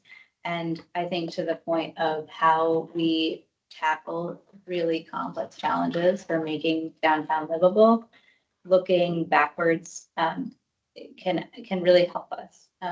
And so to the point that the vision sort of encompassed these themes, the key areas of the plan are identified through the elements of that vision. So the first theme, and you'll see sort of lend themselves naturally to topic areas, is downtown as home. Downtown, as you will see in some of the sort of key data points, is sort of expected to be our largest residential hub in future years. And so not only do we want to see downtown grow and thrive as a larger residential environment, that is what our planning is premising. And it's also what our growth projections are stating will happen. And so to your point, that means we have a lot of work to do in regards to how we invest in our physical and built environment in order to achieve a more livable and functional space for our residents. The second theme is making a downtown that's safe and welcoming. This kind of lends itself to everything from our challenges with public safety to creating spaces where all people feel welcome. I was like, I think so. It's creeping on me. And are more inclusive of our many sort of residents and their backgrounds. I think it's to note that when you move through downtown today, it feels very segregated in terms of who feels welcome in what spaces. Certain neighborhoods lend themselves to a certain typology, and there's much less mixing and much less inclusivity than we would like to see. And so we do talk about tactics to achieving that ends in the plan. The make use of every square foot theme is really about our economics and how we build a more diverse and rich form of economic growth downtown. Our city really relies on the economic engine that is downtown, and not just our city, but really our entire region. We recognize that we need to continue to grow our sort of core areas of industry that we've always had and have had over the last, couple of decades, and tech and services and our maritime industry. The fact of the matter is that over 2/3 of those that are employed in downtown work for businesses with less than 10 people. And we tend to focus on really large employers when most of our people, most of the energy and sort of diversity of our community is in small business. And so what does it mean to support small businesses and retain that capacity for more businesses to continue to grow and open in downtown? And we also talk about Find Our Way, which is really our transportation focused element of the plan. And we wanted to frame it this way because it wasn't just about the utilization of transit or bike and ped mobility, but it's really thinking through how do people move through this environment? What are the challenges of the fact that over 9% of our downtown has over 8% slopes? What does it look like that we don't have really clear wayfinding and that, our stations to different transit entrances all look different. And so there's just a complexity and a confusion in how we find our way through downtown that we also need to think about. And then stewarding our home for the next 7 generations is really our environmental section, where we talk about not just what sort of physical infrastructure changes we need to create a more sustainable downtown, but how do we increase the connectivity to our natural environment? Because that was one of the key takeaways from our planning effort, was that what folks really care about more than anything is having a downtown that's authentic and a downtown that reflects the values of Seattle, which is connection to nature. And that we have these incredible sort of front views of Puget Sound and access to the waterfront. And how do we celebrate the investment we've made? How do we build on all of the beauty that we have at our fingertips here? So the structure of the plan is how you have seen many planning documents, but we wanted to sort of just give a little sense of that. Each goal is sort of premised with the keyed to a theme. So supporting creation and growth of at least 60,000 new jobs in downtown is a goal. And then we have a policy statement, which is ensure downtown offers an adequate supply of suitable commercial space for small and medium-sized businesses. And then we have key actions that have been identified that support that goal and that policy associated with. And that's how the plan is organized. There's always actions connected to the immediate policy, which is connected to an immediate goal. And so we're hoping that that it's actually a pretty digestible framework for folks and yourselves, really like the thousands of people who would be impacted by this plan, to understand and respond to. And today, I'm really not going to get into a ton of the specific policies, as I mentioned, but more touch on as kind of the goals of some of the themes of this work. I want to make sure we have time for discussion. Okay. So at home downtown, as mentioned, is our first theme of the plan. There are intro pages that talk about kind of like our key snippets of goals. So for at home downtown, as mentioned, we want to increase the number of registered childcare facilities in downtown. We want to increase the total number of housing units. We want to increase capacity for play. So increase number of playgrounds in downtown, decrease the number of cost burden households, and increase the number of first-time home buyers. It didn't move. Did you get kicked out again? Did I get kicked out again? I'm like, wait, that's not my slide. Maybe I did. Yeah, the internet in this room is not great. Sorry, guys. Also try the HDMI cord if you want. Not sure it'll be more reliable for this option. Yeah, I'll try one more time. Yeah, it would be.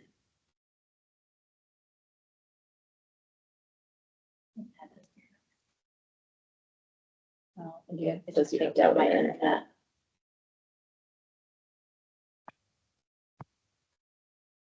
Right.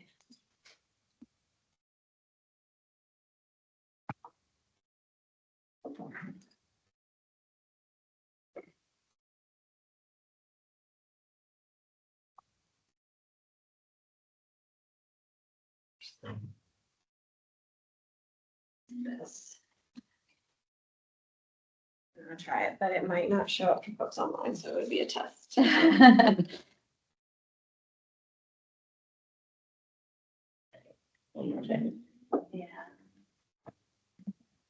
Also email John or I and we can share if it's easier. That's true. Do you think the commission business in the full 30 minutes if you We won't need 30 minutes. Okay, so we can go, I want to respect your time, but we can go a little past 5. Yeah, it's more about our guest time at this point, I think, because John was going to speak about the internal stuff that's not, it doesn't need the whole time, or I think it can move it runs over to.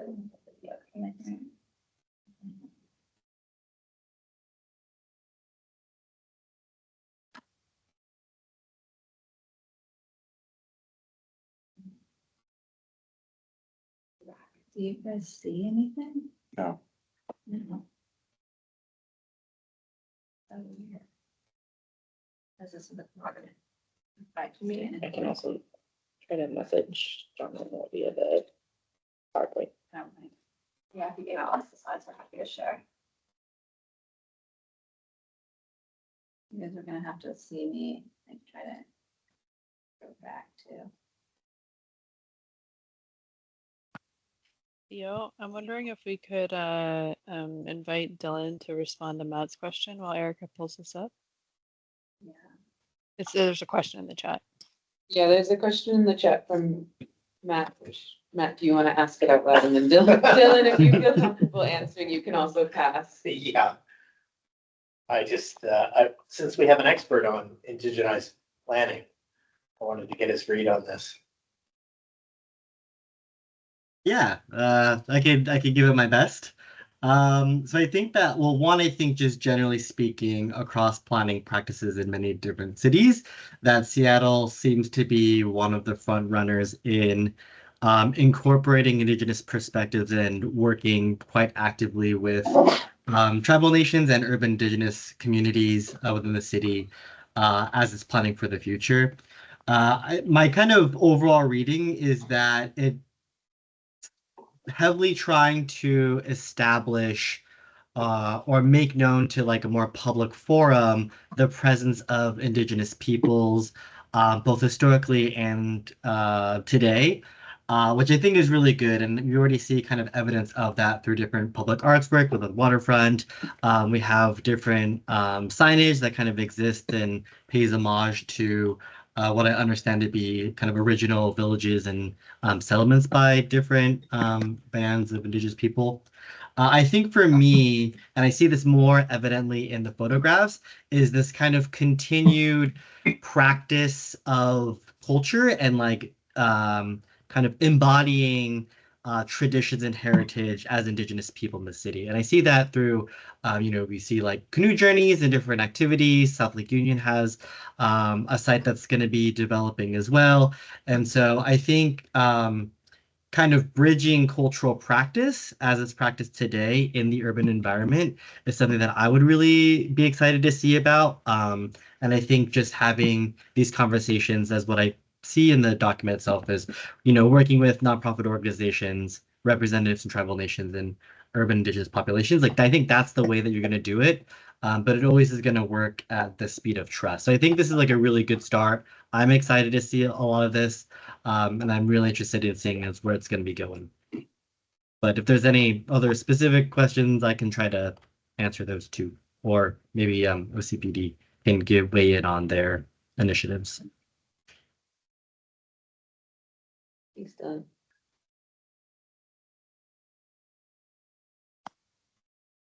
Well, hopefully, fingers crossed, we'll be okay for a moment. But obviously, affordable housing, huge topic of discussion, and particularly in downtown, because in order obviously to have a truly inclusive downtown, we need increased capacity for those of different wages to live and reside in downtown. And in downtown today, we see a huge discrepancy between the north and the southern end of downtown. We have largely built really small, really expensive units. While we achieved our goals in downtown of increasing capacity for residents, they are studios and one bedrooms that are very expensive in the northern end of downtown. And meanwhile, we have very little middle income or working wage housing, and then we have a significant degree of affordable housing in our southern end. And what that's created is a really unhealthy balance across. And so there's sort of goals within the plan to really create more of a network of typologies throughout downtown, which we recommend doing through a myriad of typologies, some through our own work with our incentive zoning within OPCD. Others are that we have a really once in a lifetime opportunity with the station areas and the degree of development that will happen on those sites. How can we really encourage the types of housing and the scale of housing that we need to diversify our downtown at those redevelopment sites? And then there's also a number of recommendations regarding public-private partnership models that would support utilizing our existing building stock. In our conversations with Office of Housing, they really encouraged us, given the expense of high-rise development, to lean on our existing buildings and utilize those structures to support additional middle and lower income housing. And that being a means of both reinvesting in that historic housing and degree of unreinforced masonry in downtown, but also to diversify the amount and the sort of types of folks that are able to live in downtown today.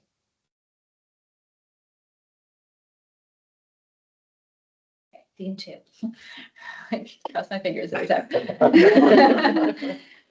Make downtown safe and welcoming. Obviously, what we're trying to do as planners is to create a healthy ecosystem of many elements that come together to create a great place. And the sort of making downtown safe and welcoming in part came from the strong desire we heard from community to continue to support our arts and cultural scene and developing a space where families, children, the elderly can come together to benefit from that close proximity to those arts and cultural opportunities, because this is the hub for our center's cultural resources. We have incredible museums, we have the waterfront, we have, theaters and shows. And so the continued ability for those things to support all of the people across Seattle, not just those who have the benefit of living right downtown. So we have key recommendations, again, around continuing to support educational access, knowing that the Seattle School District is facing some really severe challenges right now. There are other mechanisms that we can explore to get there, to get greater opportunities for education in our downtown, and we may need to look down those avenues. It's probably not going to be a check the box, we are going to get a high school in downtown next year, but we can create opportunities to start infusing greater capacity for that within our downtown through these creative mechanisms of partnerships. We can increase opportunities for youth-based arts programs and the types of support that they need to get there. There are so many youth-based programs in downtown because they rely on sound transit to get the folks who access those resources to get there. They're coming from communities and families who don't have the capacity to shuttle their kids around all day by car.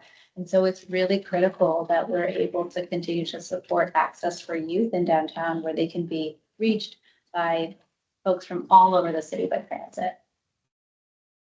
And then we also have some recommendations around reducing sort of the red tape for new arts and cultural venues to open in downtown regarding the sort of the challenges of permitting and moving into spaces and changing those uses. And then there's a real issue around the lack of amenities for teens in our city. And that came out of a number of conversations that teens don't feel welcome in a lot of space. And there tends to be a gap in programming for those who don't just fall into sort of like your standard sports. And so what are ways that we can support ongoing activities for teens and to create more recreational opportunities downtown? We don't have a single rec court in all of downtown Seattle, which is insane. We really need to provide spaces that feel approachable for teens and kids when they transition out of sort of monitoring from their parents. we also worked really closely with our care team on this plan, and I'm really proud of the fact that it's one of the first times we've leaned into public safety in a public policy document and really come up with some, I think, great recommendations for how we can continue to support the care team in their creative and policing alternatives, and then how we can reduce some of the weight of providing care to those in need in just finite areas of downtown, and allowing those points of resources to happen more sporadically to sort of to both allow benefit to those people who are seeking those resources, but also to not isolate them in concentrated areas, which can cause a lot of concern.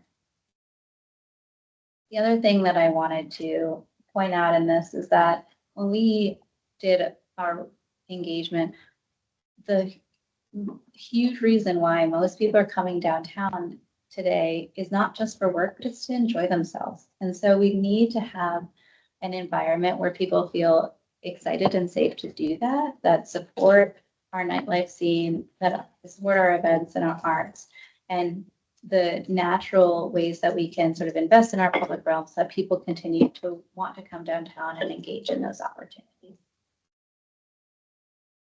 Our theme 3, or our economic revitalization, make use of every square foot, is really leaning into how we can sort of, to the point of supporting our arts and culture as well, that were made. How do we reduce the red tape? How do we continue to make it sort of more functional for new business and new ideas to express themselves in downtown? How do we start to think about our vertical landscape in terms of a myriad of uses and not just office on 30 stories and commercial on 1? We really need to start to think a little more myopically about how we can utilize the structures that we have. And then how do we build on the spaces that are functioning so well? Our Pike Place Market was one of the only places that was almost unimpacted by COVID. They were incredibly strong. They did incredibly well. They're still a powerhouse. What can we learn from a space like Pike Place? What we learned from all of the incredible energy that the waterfront has brought, and kind of build on those assets within downtown, which also leans on some tools that we've identified for retaining legacy businesses. And then how much time did I have? None. Okay. So again, I think that the commission member who focuses on Indigenous planning spoke to a lot of this, but we really did want to infuse this plan not with just sort of physical manifestations of how we could engage in a more sustainable environment, but how we could use the thinking and the framing of the relationship with natural environment from our conversations with Indigenous organizations to approach this plan differently, and to integrate an awareness of the natural environment into our streetscape and public spaces. And then find our way. We do in the plan present some like pretty tangible site changes. So there's ideas for how we could adapt some of our key corridors in downtown. There's ideas for where we might create more capacity for spaces of gathering. And then we also talk about how we could better tell our culture and histories in our public spaces. Major thing that we also do is we make recommendations for adjustments in our street classifications. This is a big deal. If you guys are aware of what each of these classifications do, they identify where we would focus retail frontage requirements, and they do make some pretty significant adjustments. In part, I'll just point out a couple. We concentrate largely where we recommend retail frontage on 3rd Avenue to a more focused central corridor so that we can encourage additional housing capacity in the northern portion of Third Avenue, where it's much more residential in Belltown. And then we have increased frontage requirements along the waterfront, obviously with the new sort of doorway to the city, and leaning into wanting to have an activated frontage there. Lastly, because of the complexity of downtown, we've included neighborhood snapshots in the plan. So there's specific sections on each of the identified neighborhoods in downtown, and we do identify the waterfront as a one linear space where previously it's been truncated by its adjacency. So it was like Belltown waterfront, Commercial Core waterfront, Pioneer Square waterfront, and now we've identified it as a linear space because that's how we're using it more. And we talk about the needs and the identified projects from the transportation perspective for each of these key areas. And that's just an example of one. Okay, I'm going to stop. As we've talked about, our current comment period is January 2nd through February 2nd. We are hosting a virtual information session on January 21st. And these are some links to where the plan and the dedicated email for the planning comments if you were to submit any type of official or unofficial comments. Yes, I'm gonna stop. I think there's one more slide in terms of then. Rika, do you want to talk about this? What's next for OPCD? So just within a larger context, so I've had a couple of good conversations with the new administration about where the comp plan is today, what's been adopted, what were missed opportunities, and then what are activities that we need to be leaning into in 26. So we have centers and corridors legislation, which is the adoptive zoning legislation that we need to pass in order to be in compliance with MSR, Puget Regional Council, and the state. Our message to the administration has been, hey, we know there's some new stuff that we want to do now that you guys are here, but we need to, rather than open up the box on the legislation that's already complete, let's get it sent down. There's going to be lots of opinions about what's in that package. Let's get through that process, and then let's explore through the supplemental EIS and the HB 1491 TOD compliance work that we need to do in 27.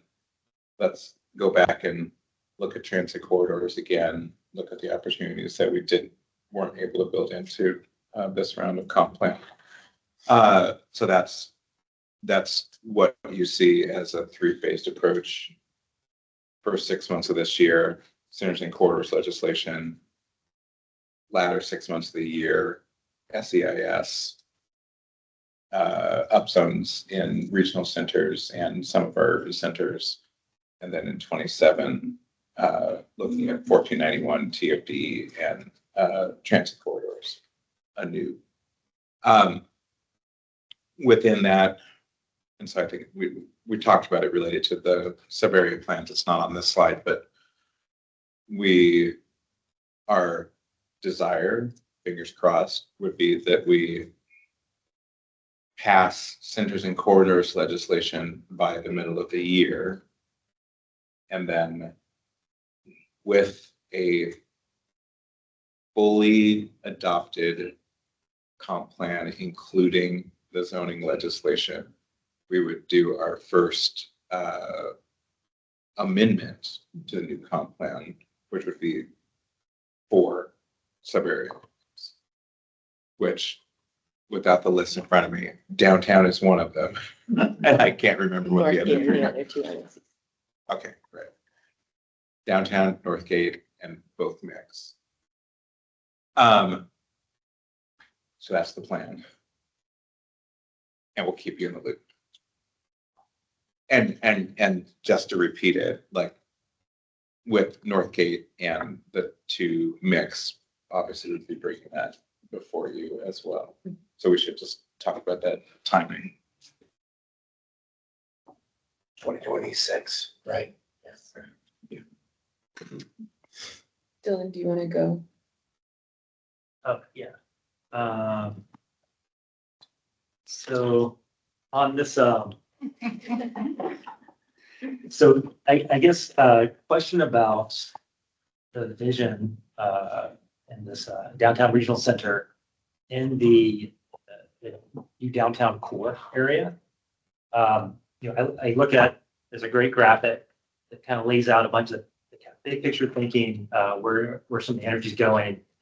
And I look at that and it looks like my experience of the downtown core.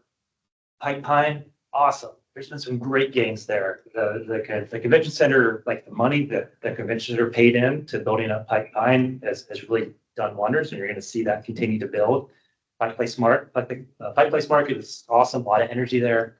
You come down to Pioneer Square, a lot of great energy, a lot of great things happening. But the process of walking, of moving between Pine to Pioneer Square, it has that dead zone effect. And you guys, there's a lot of ideas in here that do get that and address that, but I got to dig in to start to get at those. When I see this first, and my first impression of seeing the image was, what do we do with that dead zone? And then I started to read and dig into it, and I started to see some of the policies start to come up. But I want to be hit over the head with that vision for, we know, we have a lack of activity in this downtown core here. And this is what we're doing to address it. I want to be hit over the head with that. Yeah. I feel like I'm not right now. Yeah. So that's what I wanted to kind of put out there and hear, how do you guys talk about that vision for activating the downtown core that I know we've been trying to do for a long time. There's a lot of challenges, but how do you guys talk about it now as part of this plan? Yeah, that's a great question. I think what we do, and I think that we could do more of, is that we lean into the sort of work that we want to accomplish with off-spec dock development and re-engaging the ground floor in between that core. We have obviously a lot less sort of weight on what can happen with existing office space. And the fact of the matter is that there's just a lot less activity happening in those buildings. But what we can do is really lean into what happens on the ground plane and work with OVD to identify that specific zone as an area of focus and interest. And what they have been doing is trying to have those nodes of investment, and that happened in Pike Pine, and that happened in Pioneer Square, but it didn't happen yet in that exact zone. And I think that could really help, is having that key identified next step of bridging that gap. And then I do think that anything we can do to really think about those key sites that are undeveloped today, and how do we sort of encourage investment in those sites that are waiting to be developed and that have been undeveloped for quite some time. I think that's really critical. And the fact that there is going to be, it's going to take quite a while for downtown to sort of come into its own in terms of its adjustment from being a 9-to-5 worker environment to being a more diverse and sort of functional space. But I think if we can invest in where those nodes of activity naturally can occur today, that will help. So there are some really great sort of events that happen at the library, that happen at town hall. And so to try to continue to invest in those nodes of activity while those other ones are sort of infilling, I think is really. And the other question that's kind of part of that too, I know it's maybe become a little bit of a third rail, but I mean, our Center City connector, I forget what the current term is for it, but does that come up at all? This is just not touched. It's just not going to be talked about. So it's, how do I say this? Dead, not on arrival, just dead. It's dead forever. Some feel otherwise, Okay. but I would say. There's no money. There's no money. Right. There's no money. It's not in the transportation plan where the federal dollars that Durkin put on hold, like those are not coming back to us. So, and the price to do it is twice as much as it was 5 years ago. It's dead. Fair enough. So good thing we've waited. One final comment on it is with the energy that we're getting from the waterfront, and that spillover that you're talking about, there's a lot of opportunity there. There's energy around the boundaries of this. And I guess one thing I have heard is I can't remember what the name of the program was, but there's the activation of some of the downtown empty storefronts, giving businesses kind of a leg up, giving them reduced rent to kind of get them in, start to activate. Seattle Stored, yeah. I have heard that, and I know there's money, of course, that goes along with that, but I've heard that getting the ability to be in there for a little bit longer than the period has been a big request. And again, those are some opportunities to start to activate, put little notes, like activate some of these notes, try to generate a little bit of activity and start to connect through here. So anyway, Absolutely agree. Thanks for the response. But Appreciate like, if you could put that in writing, that'd be awesome. Yes. I put myself in the queue, and then Rebecca, if you guys still have time, that's okay.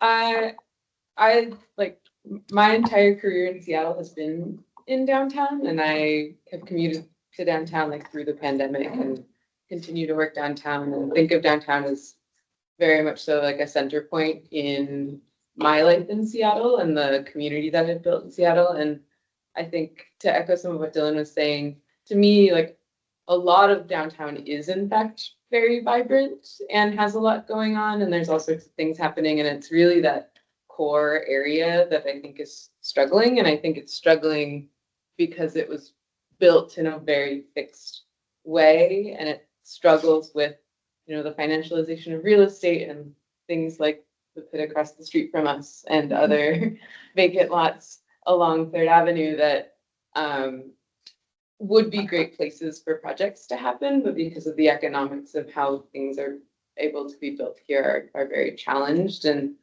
I don't know, I'm excited about the prospect of what this can bring, and I think that's just going to be the kind of linchpin point, because when people talk about Seattle downtown, I think that's what they like have in mind. And they're like, Seattle downtown is dead. They mean the downtown core that has like a 60% office vacancy and like doesn't have a lot of street life. And most of downtown isn't necessarily like that. Yeah. And I think that I would prefer the narrative of downtown that reflects that like vibrancy and residentialness that I think is truly there. But I think the city just has to struggle with the fact that there's this part of the city that was designed and built for a 9 to 5, like patriarchal service economy that is on an open plan office plate that's like 120 feet wide and 120 feet deep. And so that's going to be hard to change. And I'm really excited to be a part of a conversation about what opportunities are in that. But it will change. Yeah. I mean, it has to.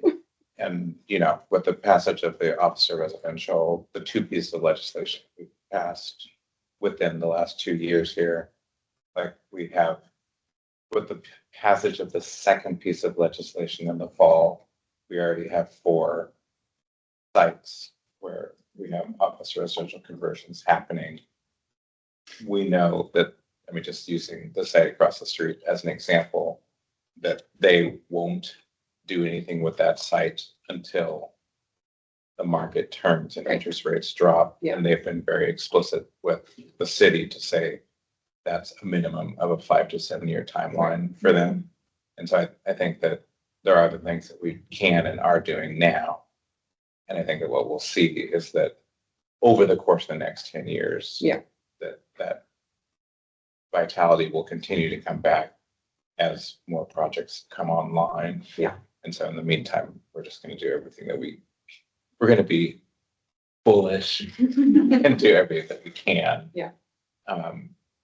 Because my experience,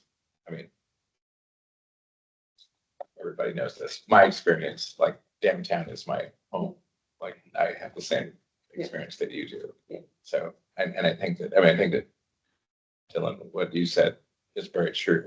We have these spots that are hot spots, and then we've got a whole bunch of space in between that we're not there yet. But I think we will get there. I mean, not without a lot of work. There's a lot of intentionality that I think we're trying to build in. And I took a note, must beat Dylan over the head. You gotta With be the given that with the message. message, yes. The message you are addressing Yeah. this downtown. Yes. So that's a message that we need to bring to the new administration as well. Just as we get an understanding of what their interests and expectations are, but I'm also hopeful on that front. But centers and corridors first. I'm looking forward to that too. Yeah, I apologize. I have to. Yeah. Thank you, Rico. Thank you, Rico. Are you sure? I think we've stayed over your time. We can release you. Yeah, thank you so Oh, much. yeah, of course. Thank Yeah, you we guys. can- I really Thank you. appreciate it. Really appreciate Thank it. you. Thank you. We'll figure out how to. I have like a draft plan. Cool. Run all that stuff. Sweet. That's not sweet. Love it. We can do it. I don't know if I'm actually in a meeting or not anymore.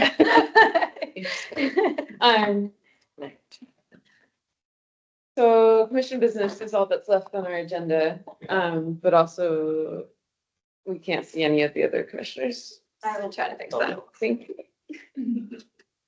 We will be.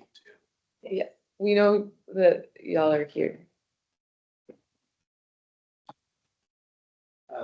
We can breeze through this relatively quickly. I don't think we ever needed half an hour, so let me share my screen.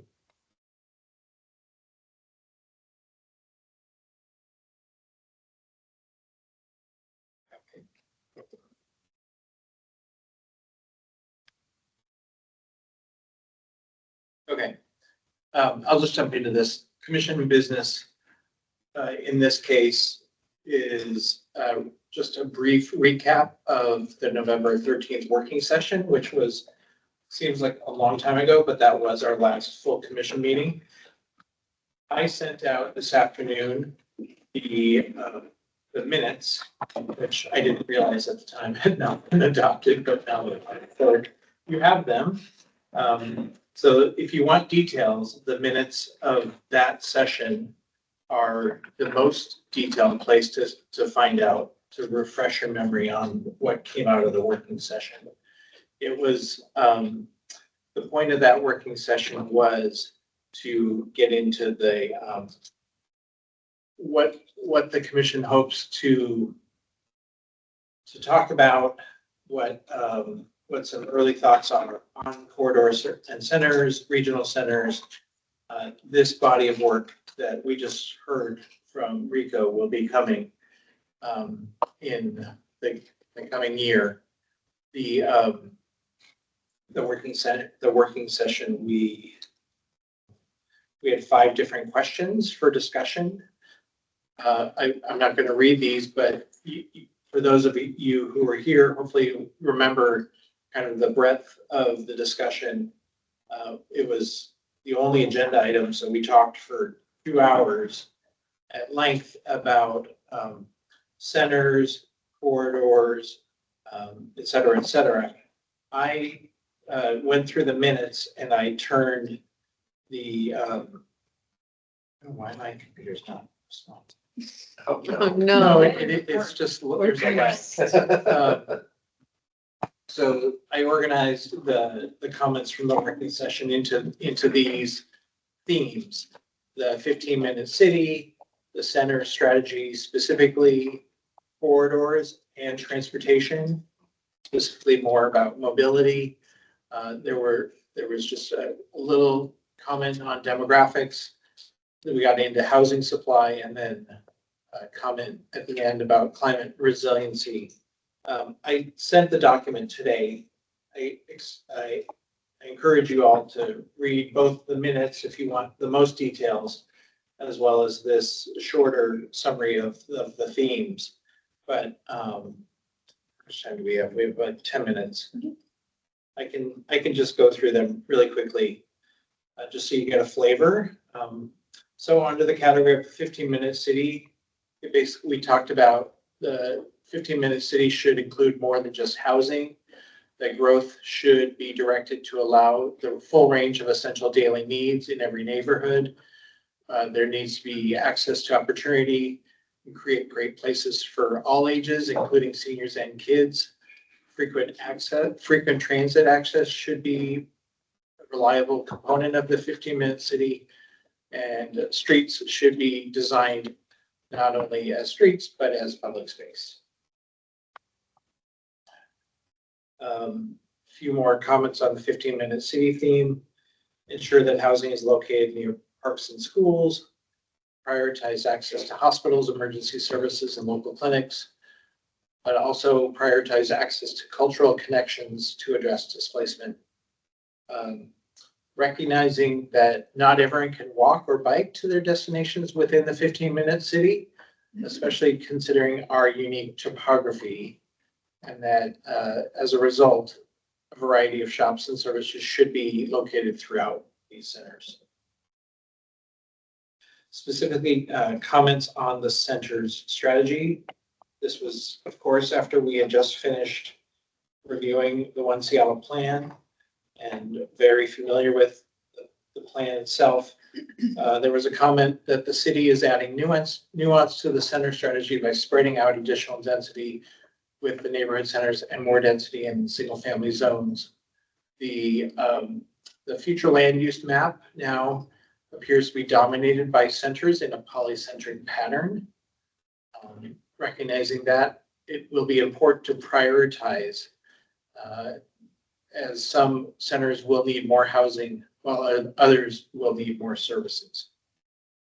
The center strategy leaves out areas outside the centers and as well as how to move between the centers. That's a key concept that came up again and again. You'll see in the transportation section again. And there was a comment that we need to shift the conversation from middle housing to what heights are allowed in centers. A little bit more on the center strategy. There was expressed support for additional opportunities to expand the neighborhood centers to fill the gaps between the growth areas. Economic development and jobs creation in the centers are very important, especially ground floor retail utilization, as we just heard from OPCD, is critical to the strategy. There was interest in learning how Office of Economic Development, SDOT, and other departments can work together to implement the center strategy. And it will be essential to engage residents in determining the city's priorities, especially recognizing that planning should reflect input from those who do not typically have the time to come to City Hall or other places to attend meetings in person.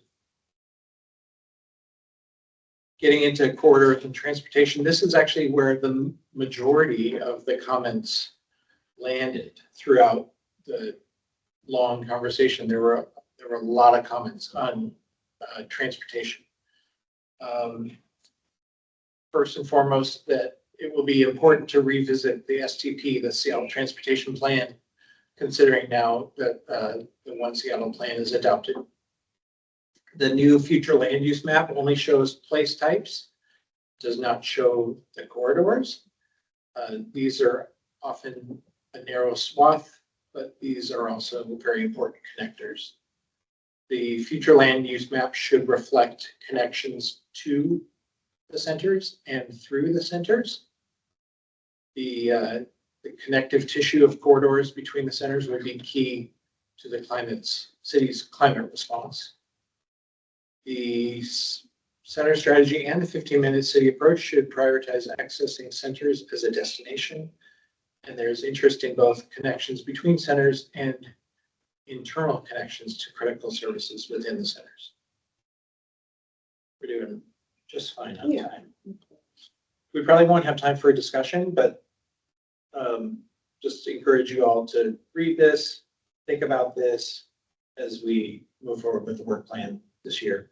and maybe discussion for the retreat, which we will talk about more later. Established centers not by housing types, but how many people move through them. There was a comment that neighborhood centers are a missed opportunity if the city is not leveraging the frequent transit network. There should be an increased focus on connections between the small centers. The city should rethink the neighborhoods and reimagine how to use the right of way for more uses than just cars. Make the corridors interesting and livable with efficient transportation. And an example would be pedestrianizing around schools would reduce traffic and air pollution. Last comments on transportation. Comment that small grocery stores in neighborhoods require smaller cargo vehicles. Large freight trucks are not able to serve those locations. Commissioners are interested in mobility conditions for service providers such as electricians and plumbers, and requested an update from the Urban Freight Mobility Lab, which is happening next Thursday morning at LUT. We do have a representative from the it's actually just called the Urban Freight Lab. So come to that if you're interested. City needs a comprehensive parking strategy to know how many cars are coming into the centers, and curb space management integrates freight movement, vehicle size, deliveries, right-of-way allocation, and space for bikes. There was just a brief comment on demographics, that it will be important to consider demographic trends over the 20-year horizon of the One Seattle plan. We are making decisions now for people that are not even born yet. Under housing supply, there's a comment that it's important to understand real estate dynamics related to housing supply and other trends. This information will determine where to invest the city's housing levy money. New zoning and incentives in neighborhood residential are comparable to low-rise 2. This will result in broader distribution of housing, which is positive for accessibility. The city or the commission is looking for more information on the capacity for growth allocated to regional centers and urban centers. That information will be included in the supplemental EIS. And recognition that the current landscape for development is very difficult. The city should have a broader focus on areas that can support denser housing. Last comment was on climate resiliency. Suggestion to review the city's approach to prioritizing growth using a resiliency lens, specifically preparedness in anticipation of a major event. You have that summary in your inbox this afternoon. The minutes have more details, as I've noted. Just really quick, any reactions, questions, comments, of course, send them to us, but if you have anything, we have, looks like 2 minutes. There, that looks good. A lot. Yeah. It was a lot. Always appreciative of staff's ability to take our diverse voices and turn them into reports back to us in a way that's intelligible. It feels kind of like a melting pot of comments. Yeah. But there's an attempt to organize them to be useful for moving. It's appreciated. Yeah.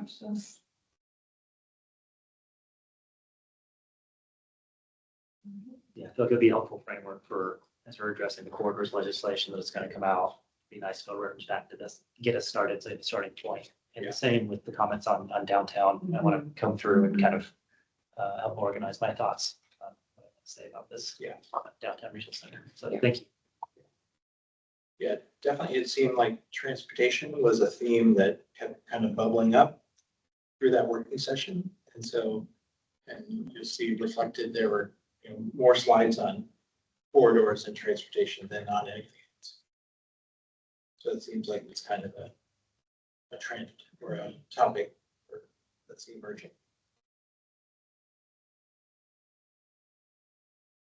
Okay. Okay, back to the chair. Yeah, we're at 5:30, so I do think we'll adjourn. But thanks for everybody for sticking on through all of our technical difficulties today. Sometimes it's just working against you. But good conversation. All right. Thanks, everybody. Bye. Thank you.